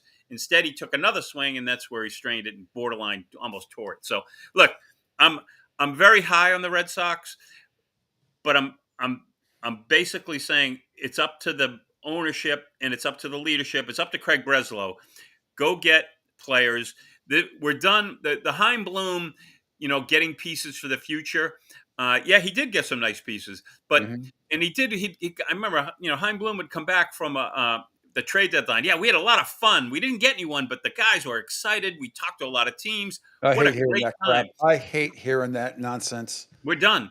The Red Sox fans are ready to come back. They showed that this year. They had a ton of sellouts. Well, a ton. They're like 10 or 15 sellouts in a row. Well, one of the best home teams in the league. I mean, and when they scored first, they're almost unbeatable. Yeah. So again, get a number 2 pitcher. Then maybe listen. I will be honest with you. Conley early looks like he's going to be very good. Yep. Not good, Yep. very good. And so he should have won that last. He got talk about buzzards luck. I mean, he got screwed. Those were all unearned runs, as far as I'm concerned, because of that. They were pathetic brutal. defense. Brutal plays. But I agree with you. All right, let's. I'm just, I believe it when I see it. When John Henry, who I believe should have been at that press. I'm sorry, because you got people. He should have been there at the end. If the Yankees lose, I mean, the one thing I worry about Pete Alonso was going across the street. I don't want him going to the Bronx, and I'm sure the Yankees are going to make a run at him too, because I do believe that Aaron Boone. No. I do believe that Aaron Boone might get fired if they don't win this series, and they're going to move on as well. Well, they're out of pitching too. They look at if they win tonight, their game 5 is going to be a bunch of 3-inning guys, which is amazing. Amazing that these teams don't have pitchers, and we're here. Like, why does everyone get look hurt? at Toronto tonight, though? They're doing a bullpen game. What's his name? Who gave up the home run to Boone last night? I mean, the Judge is going to be starting today. Yeah, I don't get it. How do you think Schlittler's going to do today? I mean, if he's even 75% of what he was last week, that'll be something. Pete, I'm all in on him. I saw him at Northeastern, Pete. Yep. I know he talked about that. He played with Max. He came right after Max. Okay. And he's a great talent. He always was. It's effortless. His 100 miles an hour is effortless. That's why he's the kind of guy. I want him, if I'm the Yankees, I'm signing him to one of those young 10-year deals for $150 million or whatever. He's going to be around a long time, and he doesn't throw balls, Pete. He doesn't walk guys. No. And that's very important. He's got a fastball that he can throw the top of the zone, the bottom of the zone, inside. And he's a tough kid, as we saw. That was special. That's one of the greatest postseason performances in Yankee history. We know about all their performances. Remember, we talked about it a couple of weeks ago before the series started. I said, wouldn't it be ironic if the two Massachusetts kids, Ben Rice from Cohasset and Schlittler from Walpole, do the Red Sox in? And sure as hell, they had a huge part of it. It's unbelievable. I'm in shock. Like I said, the best scout, one of the best scouts in the country is Matt Hyde, who works here in New England, lives in Canton. He went to Phillips Andover Academy or Exeter Academy, and Phillips Andover, and he gets guys, man. He comes to New England and he gets these grinders. Those are two all-star potential guys, and he got them right under the Red Sox nose. And Schlittler didn't even go to prep school or anything. He stayed at Walpole Public High School and went right from Walpole to Northeastern, and outstanding. His dad's the chief of police in Needham. And Needham, a great guy, and it's funny that both his parents are small. Thank God for those. So are mine. My dad was barely 5'9.5", 5'10". My mother was barely 5'1". I'm 6'2.5". Go figure. And I wasn't adopted, and no milkman jokes. All right, let's shift gears a little bit. Well, by the way, did you hear Ortiz last night? What he did? No. You didn't hear what he said? No. Okay, hang on. I'm going to play it for you. I'm going to play it for you. Okay. And okay, here we go. Unless Angel, you want to show the video?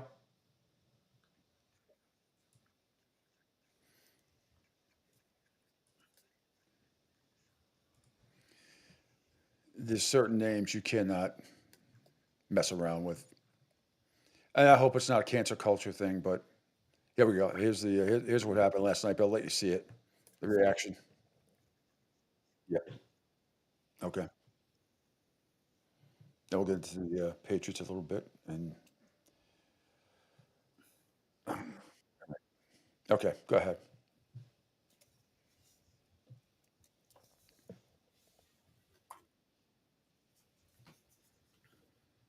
Every single one of you pronounce his last name. You kept first. Schlittler. Oh, well, he's the master. Schlittler. Schlittler. Now your turn. Sound like Hitler. No. All right, let's go to a break, guys. Cam, I'm going Cam. You know what, Poppy? You I don't want to get in trouble. You just call him Cam. Cam, that's it. You just call Leave him it up to Cam. it. You just call him Cam, and you know Cam. maybe it'll be Mr. Cam, depending on how he pitches tomorrow. All right. Everything. There we go, Bill. Not So listen, he doesn't understand where he went with that. I believe, like, he's not smart enough to know what's going on to say that. I think he means he can't stand the guy, doesn't like him. He's a Yankee, and I think that's my thought when I hear that. I understand that. I don't think I understand it, but you know how the society is now and networks are now. I hope it's not made. He's going to get reprimanded for it. You cannot. That's one man that you cannot put in any kind of funny context. Right? You shouldn't say it. It's stupid. No. It's stupid. Anyway. And he doesn't understand, I think, what's going on with the use of that word, especially there with Schlittler. So I hate hearing that. But I don't take that. My thought was that won't be anything that gets him in. I hope not. All right, let's move on. Let's move on to the Patriots a little bit, and then I got Michelangelo coming up in a little bit. We're going to do some Bruins Washington preview. All right, outstanding win. Not surprised. I'm not surprised. I am not. They should have won by more because they left points on the field once again. But let's start with the obvious: Ramondre Stevenson, and Gibson being out for the year, and who's of it. But Ramondre Stevenson. Man, I'm trying to think of a love-hate relationship that Patriot fans have had. And remember Leonard Russell? Pete, Leonard Russell. Yes. Leonard Russell had that. So his last year was Parcells' first year. And he fumbled the ball and Parcells, they had him at practice like it was taped. Like he had to walk around the whole facility with it. So this is not a first. And Leonard Russell was a 1,000-yard rusher. He was. Very similar. Big guy, big, strong guy. Listen, it's a different NFL, Pete. We saw what happened with the Arizona coach when he. Well, that was bad. That's embarrassing. I mean, that is absolutely embarrassing. But also the play was embarrassing. We've seen it in college and pro many times over the last decade. Too many times. I don't understand what people think. What are the players thinking? They're thinking it's a cool fucking thing to do. It's stupid. There's only one way to describe it, or two. Stupid, dumbass, immature, everything. He would be cut on a lot of other teams already. So my view on Stevenson, we're in a different era. Because here's what would have happened if Parcells, and I talked to you about this a week ago, because Vrabel was there, Parcells was there. Next day later, 2 fumbles. Parcells sits him down, maybe even doesn't dress him for the next week. The Patriots are in trouble at the running back position. They don't have bodies. That being said, and the other running back, Antonio Gibson, he fumbled too. So it's like, okay, we can't sit everybody. He got popped, and then he's out. And because Travion Henderson missed a block there, I believe that's one of the reasons why that fumble happened, unfortunately. But now they're down to basically 2 running backs, and they're probably going to sign somebody this week, Bill. I mean, there are whether it's Gus Edwards, there's a Zach Moss, Jamal Williams, Ezekiel Elliott. How about that? Would he come back? If he's in shape, I would definitely bring him back. Tough guy, can hold the ball, can score at the 1-yard line. But that being said, Pete, the Ramondre Stevenson thing is interesting because he's trying to. This is a new era. We got it. It's the trophy generation. These kids aren't used to being yelled at. They're not used to being disciplined. So it's like, listen, Pete. I was around after that game when everyone was hugging Ramondre, I wasn't for that game. It was the next next week during the week. Just everyone's always looking out for these guys, And I think it's a new generation, and we see Vrabel, who I would say would be more like a Parcells, more like a Belichick. He's basically hugging these guys, saying, it's okay, we need you. So me personally, I think you send a statement by sitting a guy, and if you lose a game, the whole team, though, learns a lesson. This is what's going to happen if I don't – because a fumble isn't a physical error. It's a mental error. You're not holding the ball properly. When you're running into contact, you got to protect the ball. That's a mental error. So, in my opinion, that's the problem. Now, how do you fix it? Because look, he looked great 2 games. That Miami game, you could argue he made the 2 No, he biggest did. plays that game. But He did. But this is 2 years now, Pete. 2 years in a row where he just can't hold onto the ball. Like they would have won 2 games. They would have Pittsburgh that's even embarrassing. Collinsworth said he's like, this team should be 4-1. He goes, this is a way better team. And he was saying it during the game. He's like, he still couldn't. He mentioned it several times about how they couldn't believe he lost to Pittsburgh. 5 turnovers, and they still had the chance to win it. And they're in first place right now. If they're 4-1, they're in first place in the American in the AFC East. Yeah. So that being said, it's look, I don't want to harp on him because there were so many other good things. Pete, before the season started, I said the key player this season. Obviously, it's the quarterback, but it was Stephon Diggs. Can Stephon Diggs be a leader? Can he be a good player? Can he be a great player? Guess what? All of the above. Check. And I'm still listen. These wide receivers, they're divas. It's in their DNA. It's in his DNA. I mean, he should still be in Buffalo. That's where he belongs. That was his guy, but he couldn't handle it. He didn't he wasn't getting thrown to enough. Josh Allen, to his credit, he's got a receiving core that the Patriots used to have, that Tom Brady used to have, and he makes it work. But Stephon Diggs changes everything. And look at the big play of the game was that I think it was a 2nd down, and Drake May was going to get sacked. And for I don't know how he didn't get sacked, and I don't know how he got the ball off. I think that play raised the level of the Patriots sidelines 3 levels, and it's no like, question. oh my God, no question. We're going to win this game. And finally, Bill, just a quick outlook going into this game. New Orleans finally gets a win. This is not a team that the Patriots should lose to on Sunday. No. I've never seen more ineptness than the Giants on 5 straight possessions, turn the ball over 5 straight times. So, although I kind of like Spencer Rattler and all that, this is a game they should go in there and kick this team's ass. That is not a good football team. Not easy to do on the road. It's at New Orleans, but I will say this. I mean, win by 7. No, Pete. I think your point is a 2-score. A 2-score. Get ahead by 2 scores and control the game. Mm-hmm. Don't go play for holy hell here. I agree with you. This is a big game for the Patriots. Now, if they win, I get it. It's about winning. No, don't win 23-20. Win 30-20. Win 27-17. Control the game. Play smart football, and let's see what this team. I mean, they got very winnable games here. I don't mind them winning 23-20 if they're up 23-13 and there's a garbage touchdown scored at the end. I can't get involved, and I usually don't do it with anybody, with sexiness of wins, because especially with this Patriots team, because we're still. Not that they have to play perfect football, but they're still. I'm still at that stage where I'm like, geez, can they overcome this? Can they overcome that? I don't mind them winning 23-20. I don't care how they win, just win. But if it's 23-13 and Saints get a garbage touchdown at the end, is it going to change your mind if that's the end of the score ends that way? No, Pete. I said this before the season. I'm not getting lost in the win and loss record, and but I'm starting to go. Okay, I said 8 wins. No.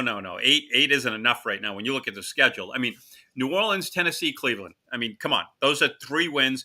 Then they host Atlanta. I think they should beat Atlanta. Then they go to Tampa. Obviously, that's going to be a tough game. But all of a sudden, wait a minute, you 7-2? Yes, 6-2. I mean, that's where this team could be at. Now, we got to put an asterisk. Their schedule is putrid. They're not playing the same team that Kansas City and Baltimore are playing. But we all of a sudden that's my point is this team now, we've changed the way we look at this team. Now I'm into, I'm not just winning, but winning the right way. They got to run the ball. They're 30th in the league, I think, in average yards per rush. Yep. That's not good enough.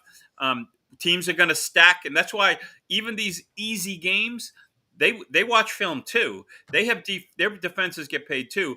They're going to make holy hell for the Patriots if they can't run the ball at all. And that brings us back to Stevenson. They sort of need him. They don't have anyone else. They don't have a running back right now. I can't believe this team lost to the Raiders. I can't believe they lost to the Raiders. Anyway, Bill, man, you're the man. Thanks so much. Great. So what's your schedule like this? You headed down to Foxborough. What's today? Wednesday? You headed down? Yeah, so no, I'm going to head down to Foxborough tomorrow. I'm talking to Charlie Weiss today. I'm doing a Charlie Weiss sort nice. of great Charlie Weiss Brady when he got him his rookie year. Sort of can compare it to what's happening By right the way, now. the stats are nearly identical through the first 18 games. They are. The stats are almost identical between Brady and May. I'm not saying May is Brady. The one thing, the big difference, Pete, is Brady came on to a team that we later realized was a good team, very good team. Where this guy came into a complete utter disaster, and he had to deal with Gerard Mayo. So that's different. I'm just going to tell you, Pete, and I talked about this. Drake May did not play a lot of big games over his career, and it looks like he looks like he's done this before. Parcells sort of taught me that term. Make believe you look like you've done it before. Drake May looks like he's done this before, and he hasn't. It's scary how calm he is, and that's what strikes me about. He reminds me of Brady in calmness. They're both very under control in these these should be tough games, and I got to give him a lot of credit. Bills fans are doing poopy pants. I love it. Anyway, Bill, thanks so much. Bill Burke from the Eagle Tribune. Great stuff. I look forward to reading your stuff this week as well. We'll talk soon. We'll talk next week. All right, buddy. See you, Pete. There it goes. Just like that. From one great guest to another. I was off by a week last week because I'm an idiot. But this is the real regular season preview, unlike what I thought was last week. We welcome in Mick Colaggio from Rink Rap MC, even though you won't be hearing this version tonight because this is the Bruins at the Garden. But anyway, we are here. NHL got underway last night. Two-time defending Stanley Cup champion Florida Panthers won a hard-fought game against Chicago. But this segment going to be a lot about the Bruins, the preview. I heard a lot of press conferences yesterday. I haven't got a chance to play them on the show yet today. And the Big Z's retirement, I thought he was that was awesome. Marco Sturm and David Pasternak. Hopefully going to play those conversations a little bit later on in the show. But Mick, welcome aboard. It's exciting. The NHL is upon us. How are you? Yeah, I went through the whole month of August kind of like, come on, let's go. I'm ready. The Red Sox provided some drama to carry us through through September. Mm-hmm. And unfortunately for them, it didn't last. And now the Patriots come up with this amazing, stunning victory in Buffalo, which was, hey, if they don't win another game all year, and I just heard the last few minutes of Bill, the great Bill Burt, who correctly pronounced the word asterisk, and he's in the minority. One thing I'll say about the Pats, they are in a stage that we shouldn't expect them to win every game that we think they should win. And analyzing and saying, these are wins, but they're not going to win all those games that they're slated to win, just like they're not losing every game that almost everybody thought they were going to lose. That's usually how it works in the NFL anyway. That's how it works. But we can't all send to 2 years from now, maybe the Patriots are winning every game that they should win because they'll be at a developmental stage. They should win the next 4 games. They should. If they don't get in their own way, they should. It's fine, but I hope the talkers don't lose their minds on Boston when they don't, because a team that's this is embryonic stage of this era, and so to put that on them, the consistency is usually the caboose on the train when it comes to winning and losing. This is not a well-oiled machine. It's great to see the life that's in this team. It's so now all of a sudden we're gonna put the gun to their heads. The other thing is, you look around the rest of you look around just the rest of the AFC. You see the Chiefs. Yeah, the Ravens are in serious trouble. Can Indianapolis hang on? Jacksonville looks really good, thanks to Liam Cohen from South Kingstown, Rhode Island, by the way. Coaching, used to play in my good friend's down the street house all the time when he was a kid. SK. Yeah, the Chargers are only 3-2. They're in serious trouble. Denver's 3. I mean, so everybody's clustered up. The Bills are now 4-1. The Steelers are hanging in there at 3-1 with a bye week. They stink. The Bengals can't get out of their own way, and the Ravens are 1-4. I mean, everything is, we're 5 games in, and take it one game at a time. But they are in the thick of the playoff race after 5 games. There's no doubt It's about that. hilarious. I'm loving it. That game, that second half in Buffalo is nuts. Yeah. All right, let's move on to the Bruins. Were you at the press conference yesterday by chance? No, I wasn't. I was glued to my computer all day, all blankety blank day.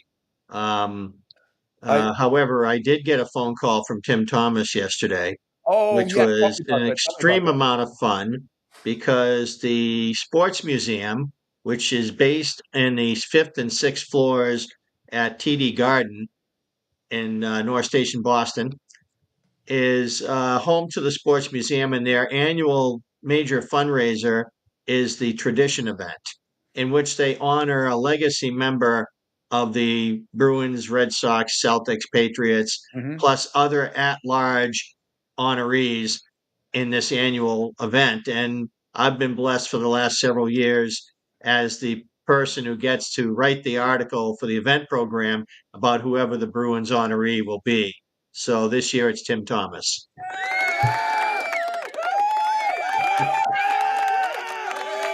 And you've presented an award before there, you said too, right? You have.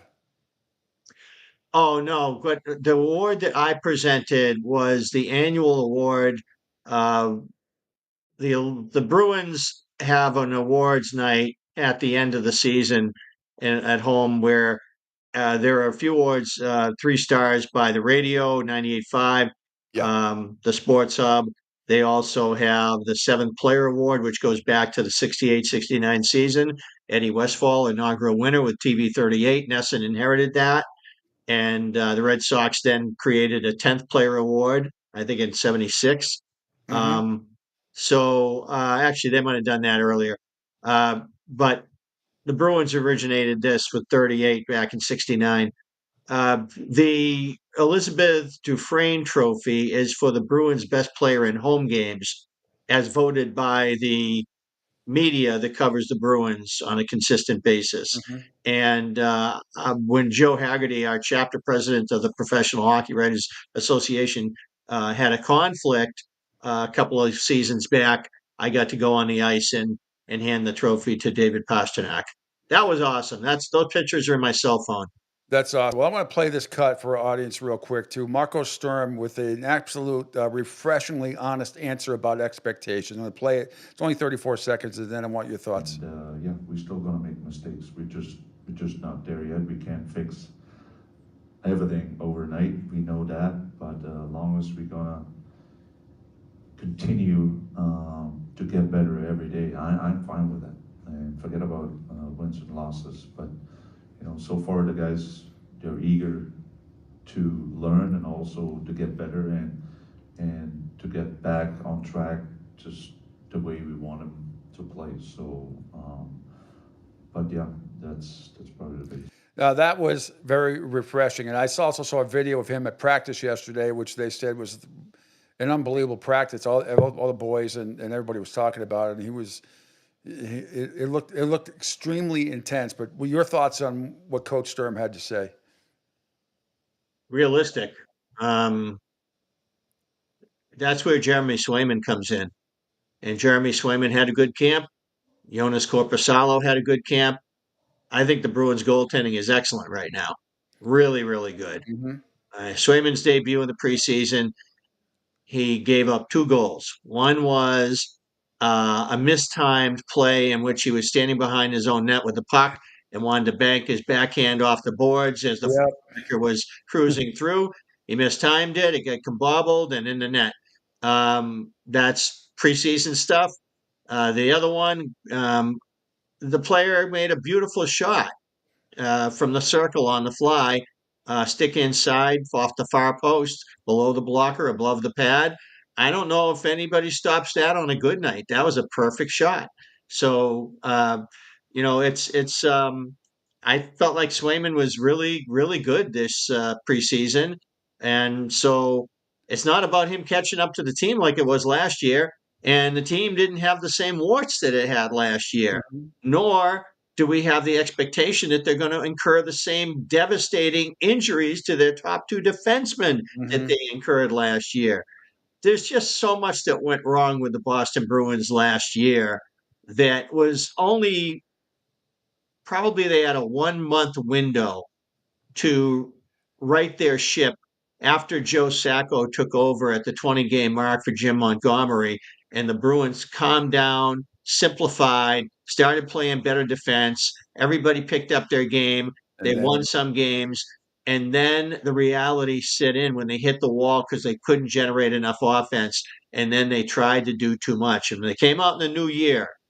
In the new year, January 2nd, I think it was, at Madison Square Garden, and they played a horrific hockey game against the Rangers, who were in a terrible slump. That was the most you should win this game hockey game of the season, and the Bruins fell flat on their faces in New York, and the Rangers then reeled off a streak, and the Bruins started falling apart at the seams. And then Four Nations tournament, Yoel Armia post whistle, cross checks Charlie McAvoy from behind into the goalpost, and his season is over.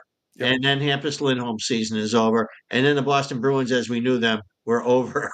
They made a decision approaching the trade deadline that they had some UFAs and they had a problem with reaching an impasse with Brad Marchand. So not only was it Trent Frederick to Edmonton and Justin Brazeau to, I believe, Minnesota, but Marchand to Florida, and we know what he did down there. Did you see him last night pre-game? How golden tanned he looked, and just like happy as shit. I stayed up the other night and watched on ESPN Plus the 2 back-to-back preseason games between the Panthers and the Tampa Bay Lightning. It's always a war. Just so I could see what the hell everybody was talking about, and you know the goon play that was made at the beginning of the second of those games that knocked Ekblad out of the game did not look good, especially when you consider that earlier in Ekblad's career, he was the subject of some serious concussions. And it really affected the early stages of his career. So for him to come back and play in the opener, I thought was really a relief for a Florida team that, you know, anybody would be reeling when you're one of the best players in the world is off your team possibly for the season. And he was made your second best player, and you know, and Tkachuk as well. And that was a right. He's injury. Yeah. He's going to be out. I think he's hurt a lot worse than people think. I don't think you're going to see him anytime soon either. I watched that practice video. I'm sure you saw it. He had to be helped off the ice by 2 people, his lower body. I mean, it's 2 of the best players in the league, and on that team weren't playing last night. They scraped out a win against a Blackhawk team that has been terrible the last week. I mean, a win is a win. They're trying. I don't know. It's a long road for a team like that. You got a young phenom and Bedard and trying to surround him with players, and former Bruin Ryan Donato is trying to make it happen there. You know, I don't know. I'm not holding my breath on the Blackhawks, and they had their prime from 2009 to 15. So, you know, let them wallow. But that Donato's not related to our Donato, is he? He sure is. Oh, it says is his what? Ryan Donato is the son of Ted. Oh, it is. Former 2-tenure Bruin who now coaches Harvard University and has for several years now. Yeah. I don't know if you ever saw the video of Ted Donato. Do you know one of his outside of hockey, one of the most famous hysterical videos ever? He was a contestant on The Price is Right and got up on stage. I forget what happened. He made it to the stage. I hope he got to pull the wheel. I forgot. I don't know if they had the wheel back then, but he made it to the stage. He was a contestant on The Price is Right. I want to play this. Well, it's small world. So when Adam Sandler just came to TD Garden to do a show, they presented him with it. You know, they met him in the locker room with McAvoy and pasta, and people took pictures with him. And, you know, so Happy Gilmore was back in Boston, and you know, and he's a New England guy. So he just performed over here too in Estero last week or the week before. Okay. All right. So go in the arena there. Right, you can see from 75. I want to play David Pastrnak from yesterday and see what you think about this. You know, to compete and you know, the battles where the guys are battling. I don't think, you know, it's been a while since, you know, it's that physical at the camps. I think that's something that, you know, get away a little bit in past years. I think everywhere in every club. But this year there's a lot of physicality, compete, and a lot of battles. See, that's something that we talked about last week, Mick, and I always think the word culture is completely overused in the world of sports. It does apply, and I think it applies here. Everybody's saying the same thing. We were missing that physicality in practice, and now it's back. It seems like a 180 in attitude. Well, I think the Bruins got comfortable. Sean Corrali alluded to this when he was with the Columbus Blue Jackets. He had broken in with the Bruins. He wasn't a Bruins draft pick, but he was one of the players the Bruins got when Don Sweeney last blew up his team and traded Milan Lucic and Dougie Hamilton right after getting the job when they missed the playoffs in 2015 and fired Peter Chiarelli. They got Sean Corrali. Well, Sean Corrali aged out of the Bruins, got a bigger contract in Columbus, his hometown, and while he was there, was asked, what was it like to be on the Bruins, and he said, well, he says it's like a machine. It's really hard to get it running, but once it's running, it's really hard to stop it. And the Bruins the wheels finally came off last season, and because in part of the many things that went wrong in their perfect storm, one of the things was several players came to camp off. They were just off. It reminded me of the prelude to the Phil Esposito blockbuster of 1975-76. It really reminded me of that. And then it happened. When that trade happened back then, I was 8 years old, and I remember being devastated. Number one, I love Phil. Number two, he was Italian, and I was upset. Yeah, I remember being upset at 8 years old. You're a couple years older than me, but how did you feel about it back then?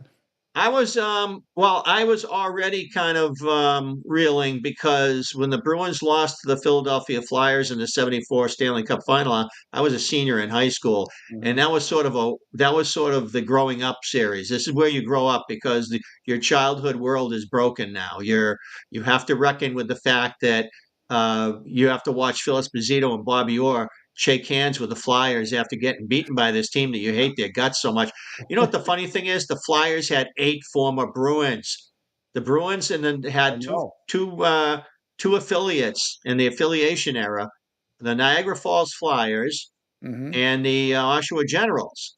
And Derek Sanderson was a Niagara Falls Flyer. Oh my God! So Ross Lonsbury, all these players, that came up with them, a lot of them were former Bruins. Joe Watson broke in with the Bruins. Bernie Perrant broke in with the Bruins. Yeah, I know. We talked about that last week too. Yeah. So and through his crazy career, going to Toronto in a trade and playing under Jacques Plante's tutelage, then being in the World Hockey Association, and then having a bad contract situation in there, and going back to the Flyers. And just in time to hit the 2 greatest seasons that any goalie may have ever had in the modern era, back to back. And that, and I wouldn't just say that they were just another team that, talked to the Johnny Busick, and as far as he's concerned, the Bruins got goalied. But I look at them, and the older I get, the better that Flyers team gets. The Bruins were devastated by the NHL expansion and the World Hockey Association, and they didn't have the same lineup that they had. And even though they finished first overall that year, it was only a point more than Philadelphia had. Bottom line is this. They lost. The next year, the Bruins came out. They didn't have the gold on their shoulders anymore. It was like Samson cutting their hair. They lost their mojo. The team had nothing. Bobby Orr on one leg had one of the greatest seasons ever. Most of goals by a defenseman, 46. Paul Coffey broke it with 48 10 years later. Nobody else has come close as a defenseman since then. I don't think Cale Makar is going to get near this. Bobby Orr had the most points in the league, had the best plus minus in the league, plus 80. Bobby Clarke was 79. The Bruins were okay at home. They beat the bad teams. They played hard against the good teams and got measured good results. And then in the playoffs, they got lost to the Chicago Blackhawks in the opening round. A Blackhawks team in severe decline beat them. And now the Bruins come into the new season. Bobby Orr's out with an. Can we go back to that series? Because go back to the Chicago series. Wasn't Phil 74-75? Tony Esposito in net for that series? Tony Esposito in net, Phil Esposito, and Bobby Orr playing their last games together. Yeah, I'll never forget it. Tony Esposito was the reason why they won that series. He was unbelievable.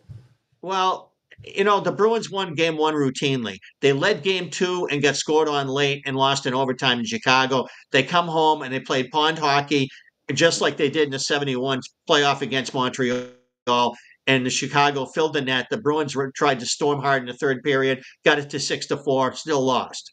And, and Chicago moved on. It was a big victory for them, but the Bruins were already post Humpty Dumpty. No, it just sucked because they lose Phil and then they lose to Tony. I mean, it was like unbelievable. It was like a kick in the nuts. But here's the thing. It was the last game. I went to this game, game 3 of that series, and it was really the end of the Bruins as we knew them. Even though they come back for 75-76 with their mass bicentennial patches, they get clobbered in game one by the Montreal Canadiens, who scored something like 9 goals 2 nights in a row. So they, on Boston Garden Ice, they got humiliated. And now Phil Esposito's in the lineup. Orr's out with a knee injury. Orr doesn't make it back until the day that they traded Phil Esposito and Carol Vadnais to the Rangers for Brad Park, John Rattel, and Joe Zanussi, who was kind of their Brad Park on the Providence Reds. And so all of a sudden, Bobby Orr's back in the lineup. They're on the West Coast in Vancouver. Orr's back in the lineup, and Brad Park's about to play his first game for the Bruins. You're talking a completely different looking hockey team. The rest of the guys, as Donnie Marcotte explained to me a couple of years ago, that they were shell-shocked by this. And they realized if Phil could get traded, anybody could get traded. And the whole team picked up. Everyone, now Don Cherry had control. The inmates were no longer running the asylum. And the Bruins came back and stormed. Bobby Orr and Brad Park only played 10 glorious games together, Orr's last 10 as a Bruin. The Bruins came back that year, 113 points. Orr was back out of the lineup permanently as far as the Bruins were concerned with the knee. And they got by LA but lost to the Flyers in the semis, and then they continued to morph that team into the late 70s, Lunchpail Bruins. So that's how that happened. I want a couple things. I want to get into the Bruins Capitals tonight. I mean, Washington got bounced in the second round last year. They could have gone further. That's a talented team. Ryan Lerner from Boston College is on that team. Tom Will. I mean, there's some great guys. Angel, can I bring you into this conversation? I want Angel because he was at the South Florida Charlotte game on Friday night, and you're probably saying, "Well, why? What does that do with anything?" Well, they had people from the NHL there talking about one of the Winter Classics with the Bruins. And coming up with the Lightning, going to be played at Ray J. That were NHL officials that were there were answering questions. And Angel, I don't think we have got to talk about this. So how did that go, real quick? It went really well. They talked about how they wanted to. One of the NHL representatives had mentioned that he saw this billboard coming out from Arizona and saying that think bigger, think better.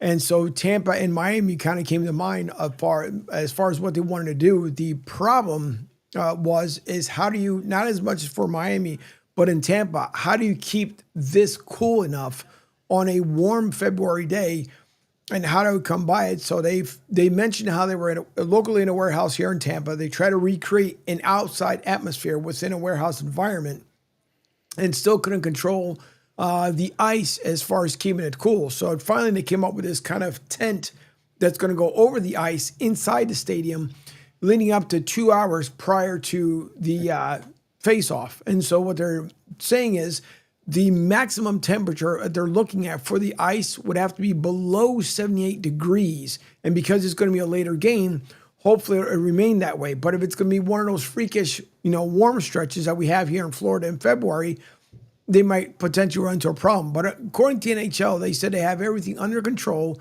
There shouldn't be a problem whatsoever. In Tampa, Miami will be a little bit easier because it's a dome.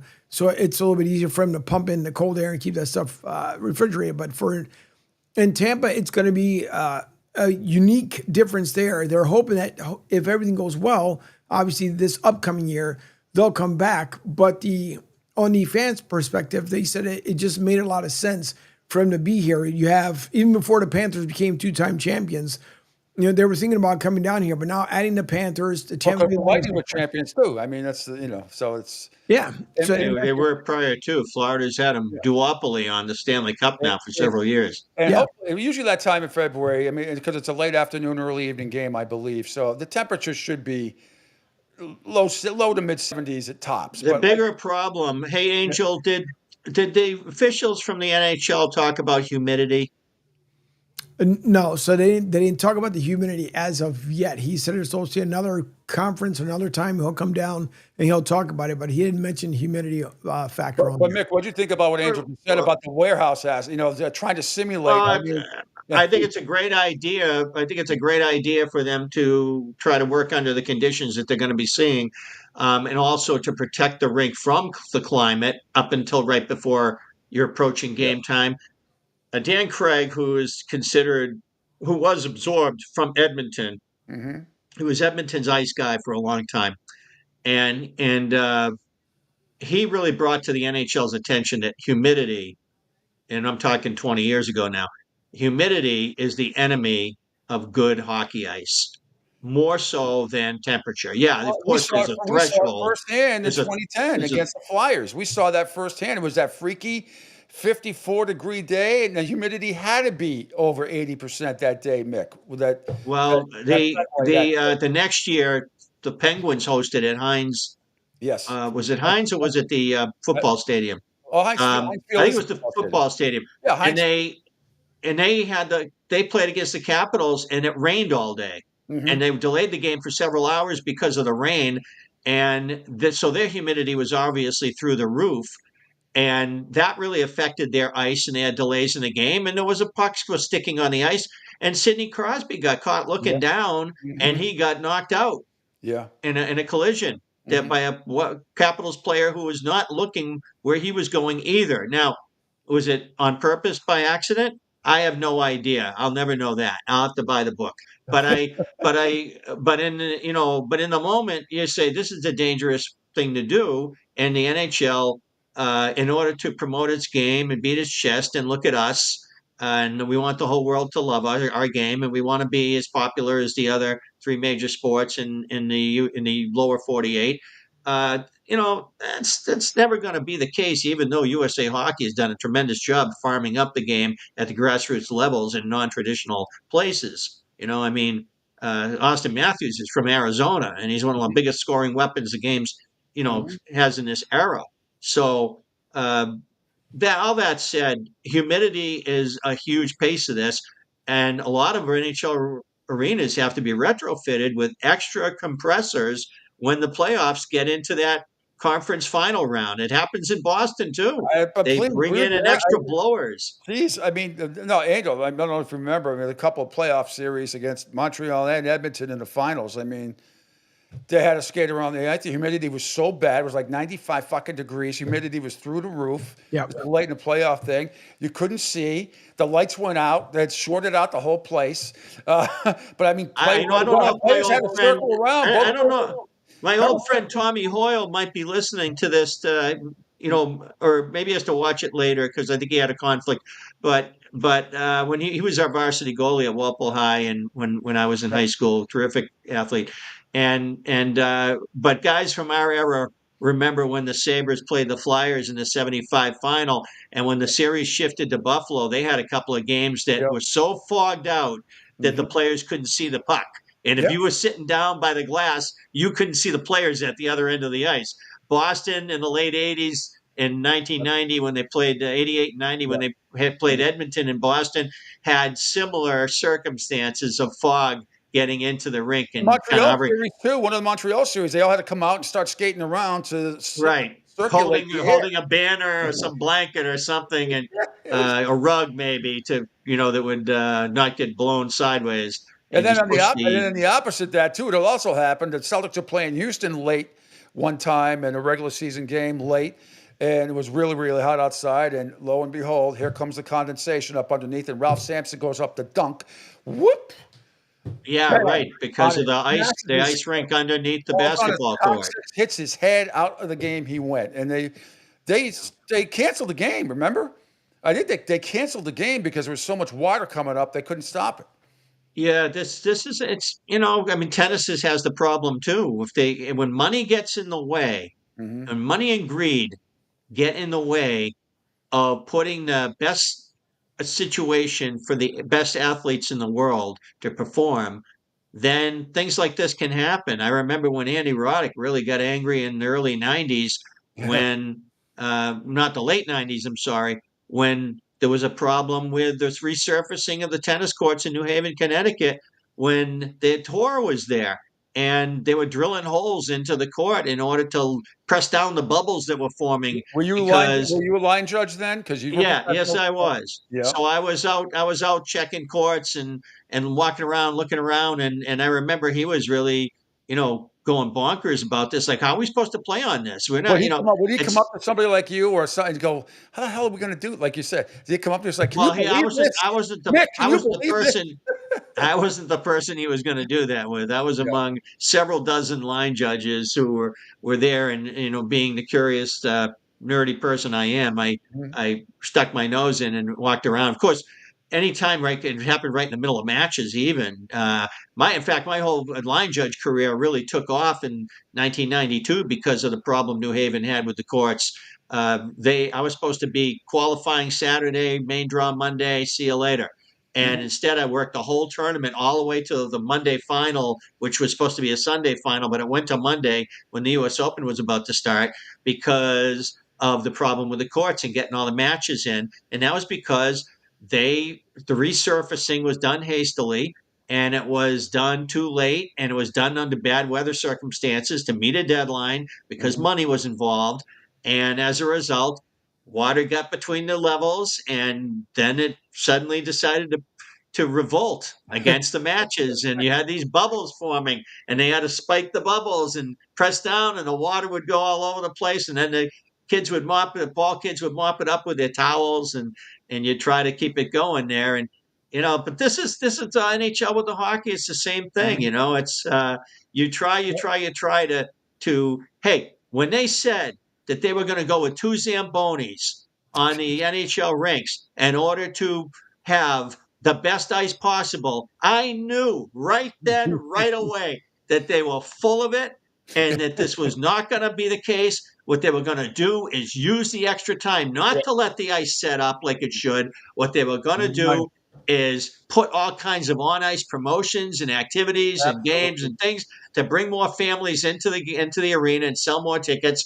And then when they had the precise amount of window that it would take 2 Zambonis to do the work that it used to take 1 Zamboni to do, then they would bring them out there and they would do it that much faster, and the ice would be just as bad as it would at the beginning of the game, at the second period or third, whatever. It's money, money, money. Money talks, shit walks, go take a hike.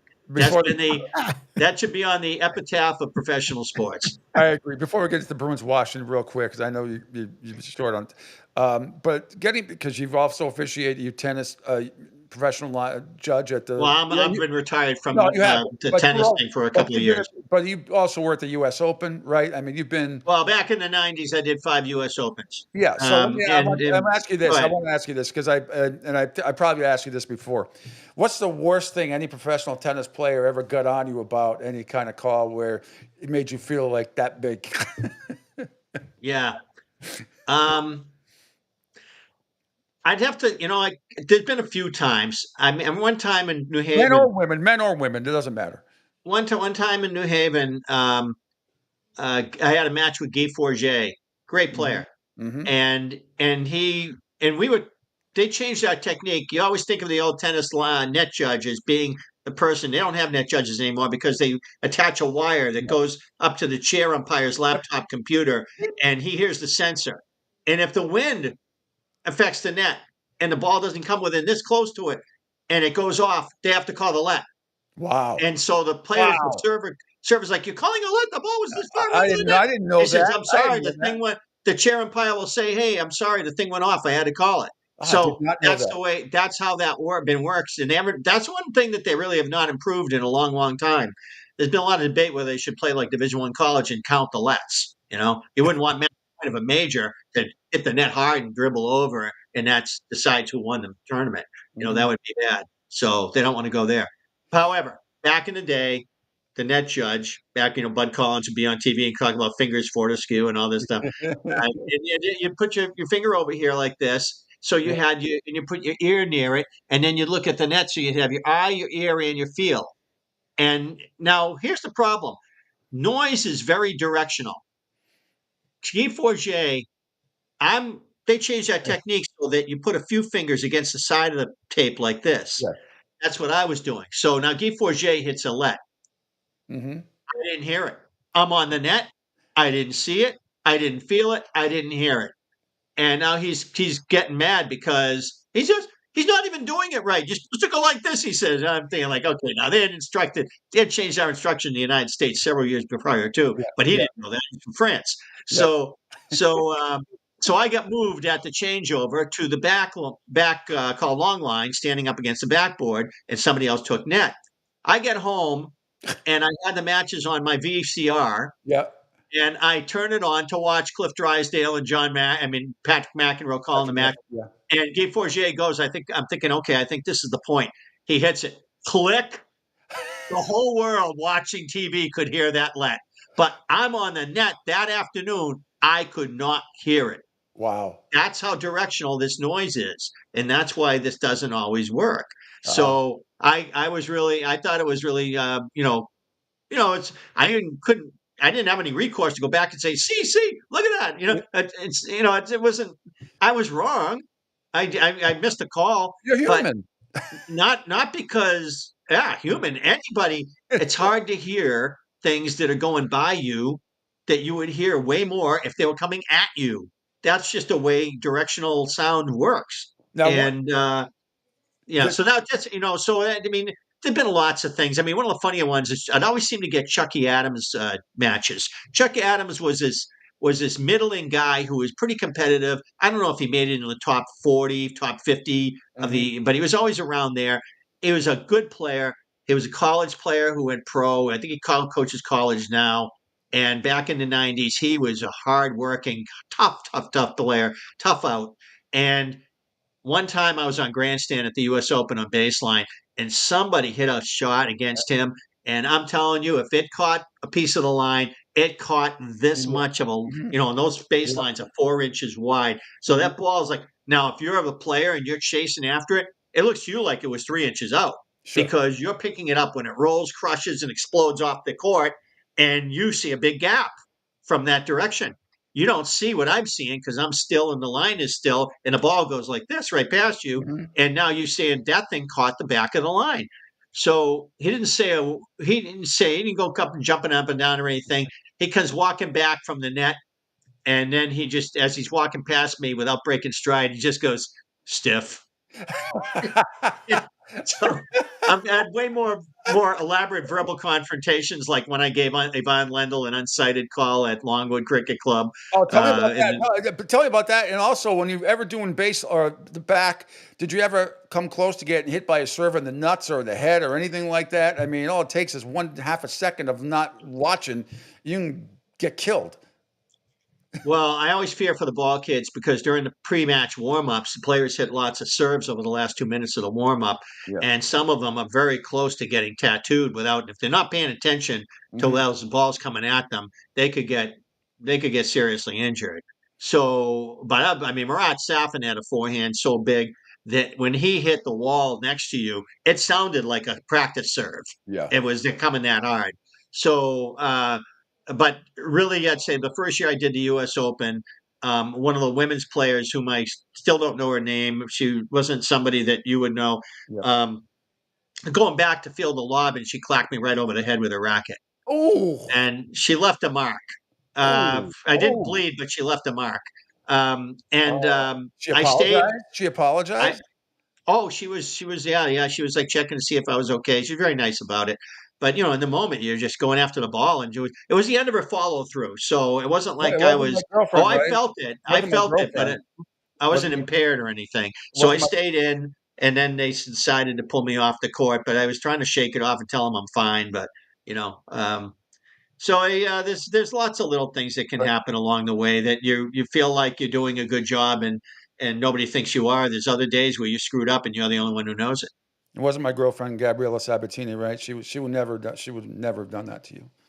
No, she would never. She would never, Pete. She would never. I've told that story before, and that was great. Oh yeah, you have. Yeah. But just real quick before we get back in hockey, real quick, just tell me the Ivan Lendl story. That's going to be something.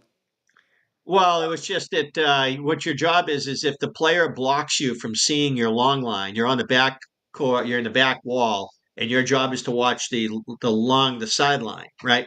And the ball's coming on an angle, so the player's moving. And as he moves, he blocks your vision. Your job is to give your signal to the chair umpire. So I turn to the chair umpire and I do this. You don't do this because you got to make sure he saw you give I it. do that. It's So like, what you do you go want to the from me? chair What do you want umpire from to me? basically say, I couldn't see. So now the chair umpire, it's on him to make the call in the moment. You have to give him that signal. It's one of the few hand signals you give immediately. Any signal you give to stop play with your voice, you give the hand signal after that, so that the chair Mick, umpire can see you hang know it on a was you. second. We're both Italian. I do this every day. With one hand, though. Yeah, I know. You're doing with both. I know. You're like, That's phenomenal, Anyway, I but remember you standing on tables at WBLQ in Narragansett, Rhode Island, complaining about late paychecks. And I think you had both hands going. I had both hands going. I was doing backflips and called everybody in management every name in the book. And then we won our case and still didn't get paid. Yeah, that's the law for you. All right. Let's get back to the Bruins and Washington real quick. Just a couple of minutes here. Bounced in the second round last year. Probably, I'm sure they thought they underachieved. There's no question about it. Alex Ovechkin, still Connor Michael, Tom Wilson, Ryan Leonard out of Boston College, as well, and still a very solid team. Their coach won the Jack Adam Awards last year, I believe. As well, he should have. Spencer Carberry really righted that ship because the Caps for several years had been a decaying, decrepit version of the 2018 team that broke through and won the Stanley Cup after they'd been arguably the NHL's best regular season team of the salary cap era. They had a dynasty of regular season quality to extend way back. I thought in 2010 that they were going to win the cup that year. Mm-hmm. I knew it would be them or Chicago. I picked the wrong team before the playoffs, but it was the Blackhawks who got through. Caps did not, but they finally got through. I think Pittsburgh, because Pittsburgh was the only other team prior to Florida Panthers to repeat the Stanley Cup legitimately in the salary cap era. They were ripe for a beating, and the Caps finally got on the right side of that rivalry as the underdog in the second round en route to winning the Cup against the first year in existence Vegas Golden Knights. A lot of stars had to align for the Caps to finally get it done, but credit to them, they did. And then they just got old, they got injured, they got this, they got that. And Carberry, it was the lightning rod who turned it all around.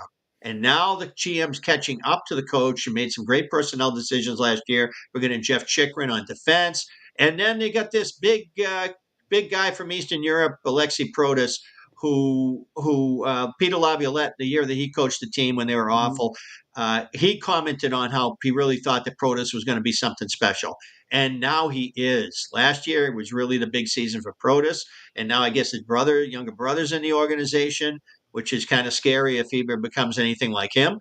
And he's the first line right wing you're talking about. He's going to play with Ovechkin and Strome tonight. Yeah. I mean, I don't think the Caps are all that in a bag of chips. I think they overachieved in the regular season, and I fully expected them not to go very far in the playoffs. And I apologize to my good friend Scotty Allen, who's an assistant coach on that team. Scotty's career is one for the ages. He's been in every outpost in North America and coaching in the minors, beating the bushes, turned down a chance to coach with the Calgary Flames in the NHL because they would have been up in the press box. But his role has always been on the ice, working with players, and he would rather do that in a gutter, in a back alley, than be in a press box with an NHL team. And now he's been in the NHL with the Caps now, and he has traction at this point. He loves what he does. And, just a lot of great career there for Scotty Allen. So thrilled for him. Go Caps. Well, I'm betting the Bruins tonight plus 160. That's what I'm doing. Yeah. Okay. I'll trust you on that. I'm not a gamer. To me, it's the two words B and L belong in that word. It's gambling to me, and I'm not allowed to do it as a sports writer. But sometimes I often wonder. But sometimes I often wonder, hey, what if there's certain things I feel so strongly about that they're going to happen, and then they do, or they don't. Like last night, Mike Sullivan's debut. Now, I mean, look, the Rangers have had the Pittsburgh Penguins. Yeah, how many people had the Penguins winning that game? Well, not many, because especially in that arena, I think the Rangers shutout. How many people had a shutout? 11-4 against them. But our buddy Mike Sullivan coaching the Rangers, which best of luck. Can you imagine the Rangers didn't score last night in Mike Sullivan's debut? Who had that in the cards? Not me. Nope. Mick, you're the man. Thanks. No, are you going to be at the Garden tomorrow night? Bruins have their home opener against the Blackhawks. That is the plan. And the Blackhawks gave a strong account of themselves in opening night, although they didn't come out with the 2 points. I think we're going to see a more competitive version as they try to get their asses off the mat.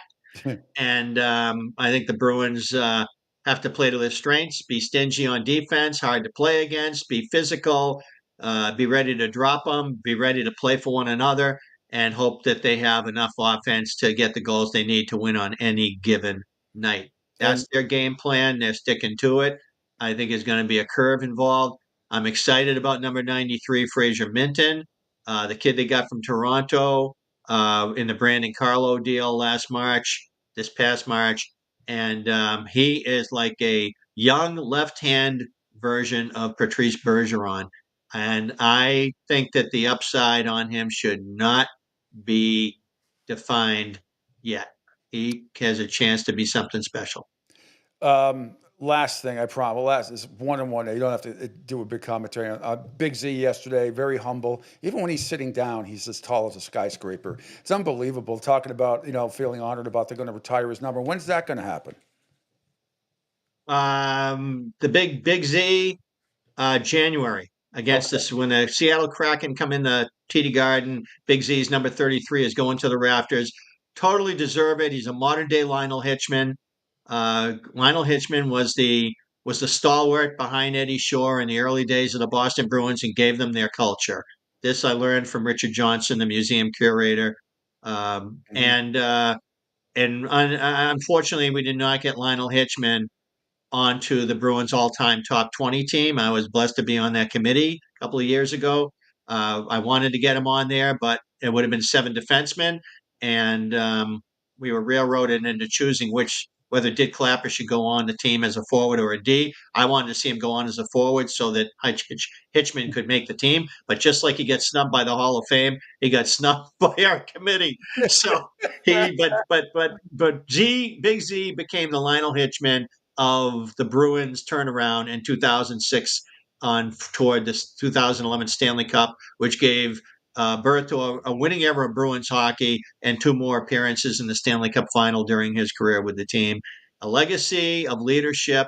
Z had his father was the coach of the with the Slovak Greco-Roman wrestling team in the Olympics, and so Z learned discipline at a very young age. And this guy he's competing in marathons. He just never. This guy is so competitive that it's great that the Bruins have found a place to get him to say yes and be involved. So he's going to work somewhat with prospects, with players, consultation and mentoring, and just having him there as they his skills and life experience and personality could be infectious to the Bruins from off the ice. They want to take advantage of that, and rightfully so. And 33 definitely belongs in the TD Garden rafters. Mick, absolutely last thing. Joey B., one of our great texters, says, Mick, in 2028, after his new contract ends in Edmonton and they don't win the Cup, does McDavid wind up on an American market like Gretzky did? Although the Gretzky situation was sort of unique back then. But it would take. Well, actually, I think it's great to bring up Gretzky because it took a unique situation to get Gretzky to the Los Angeles Kings. And I think it would take a unique situation to get McDavid to the Los Angeles Kings. And with Anze Kopitar having announced his retirement after this season, well-deserved standing ovation for him on opening night, but they lost. I think McDavid. Yeah, sure, the Rangers are going to be lined up to try to get in on that. I don't know. I think it'd be terrible for the NHL if McDavid leaves Edmonton. I think that they got a good team that can win. and they were on the cusp of it 2 years ago. They didn't give as good an account of themselves in the 25 final, and I know that left McDavid in a really bitter mood, but I just think that that's where he belongs for the league, and that if the NHL wants relevance, and they need to have their Canadian teams to be viable. And I think that Edmonton is viable. It's been a fun era to have Edmonton be good again, to be great again. And so I love him being there with Draisaitl and in that group and the Bouchard on D and the team they got. It's been a fun couple of years watching them take a run at this thing. And I feel like Edmonton, a guy like him, he's destined. The great, great, great generational talents of our game tend to win eventually. And in McDavid's team, I think, if he stays there, I have to think that they will eventually win.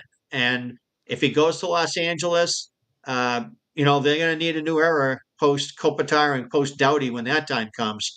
They're already post Quick as he plays out his career with the Rangers. So, I like him there. I hope it doesn't happen. But I have to acknowledge the reality that the NHL and being a business and constantly seeking a higher profile, and that's why we put outdoor games in places like Southern Florida. It's just things that we never would have dreamed of when we were kids, Pete. Oh my God! These things are happening before our very eyes. And if Wayne Gretzky could go from the Oilers to the Kings in 1988, why can't Connor McDavid go there in 2027? That was still one of the most shocking days of my. It almost seemed illegal. Well, I think Sports Illustrated. Or is it 28? It's 28. Sorry. I think Sports Illustrated did about a 30-page report on that trip. That was this. Wow. It was a gigantic thing for the sport. It changed everything. Without Gretzky going there, I don't think that hockey has the splash of celebrity attention that it got. Cap Rader met Barbara Streisand. Because she was going to Kings games. Yeah. And so her nose looks like a hockey stick.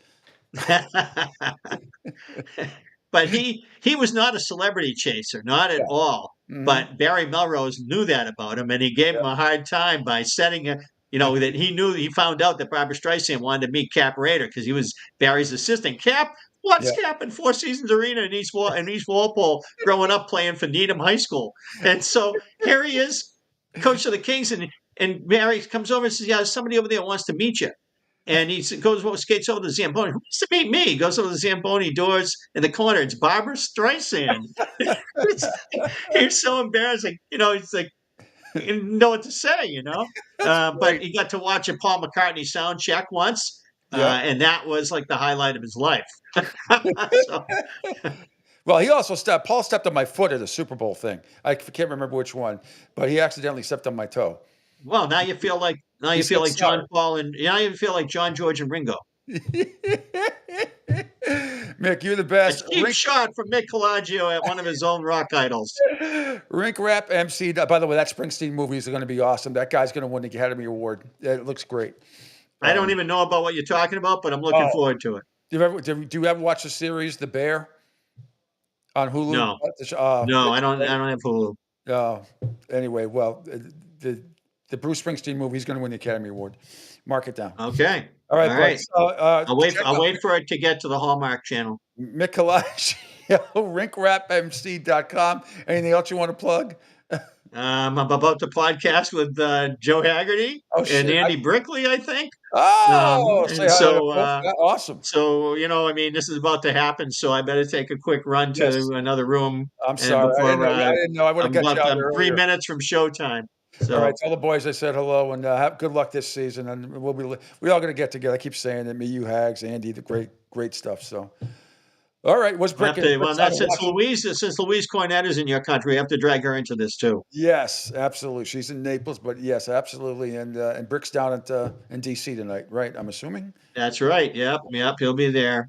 Yeah. Okay, I'll let you go. Thank you, Mick. Very good. All right, Take care. Take care. All right, Angel, that's going to do it. What's coming up on the network today? Thank you, by the way, for your input. Great insight with the NHL stuff with Mick. That was really cool. You're welcome. Anything else coming up today? Yep, coming up today, it is Wednesday. It will be the first time here on the network we're going to shoot off 2 shows at the same time. Just hold on to your popcorn and everything else, because I'll be clanking my teeth and putting everything else in between to make sure everything works well. But tonight, 8 o'clock, you will have the Tampa Bay Lightning podcast coming up at 8 p.m. We the Thunder. So those guys will be on at 8 p.m. with Sonia Bryson. The national anthem singer, obviously Air Force retired veteran, will be on with them as well. So that'll be at 8 o'clock. And also at 8 p.m. today will be Lloyd Vance's Insider Football with Jovan Alfers. So check both of those shows coming up here tonight at 8 p.m. Awesome. And the Lightning don't play till tomorrow night. Their opener at home against the Ottawa Senators, I believe. So that's great. That's awesome. Well, good luck with the show. This was great. Thanks again to Mick Colagio and Bill Burt, our guest tomorrow.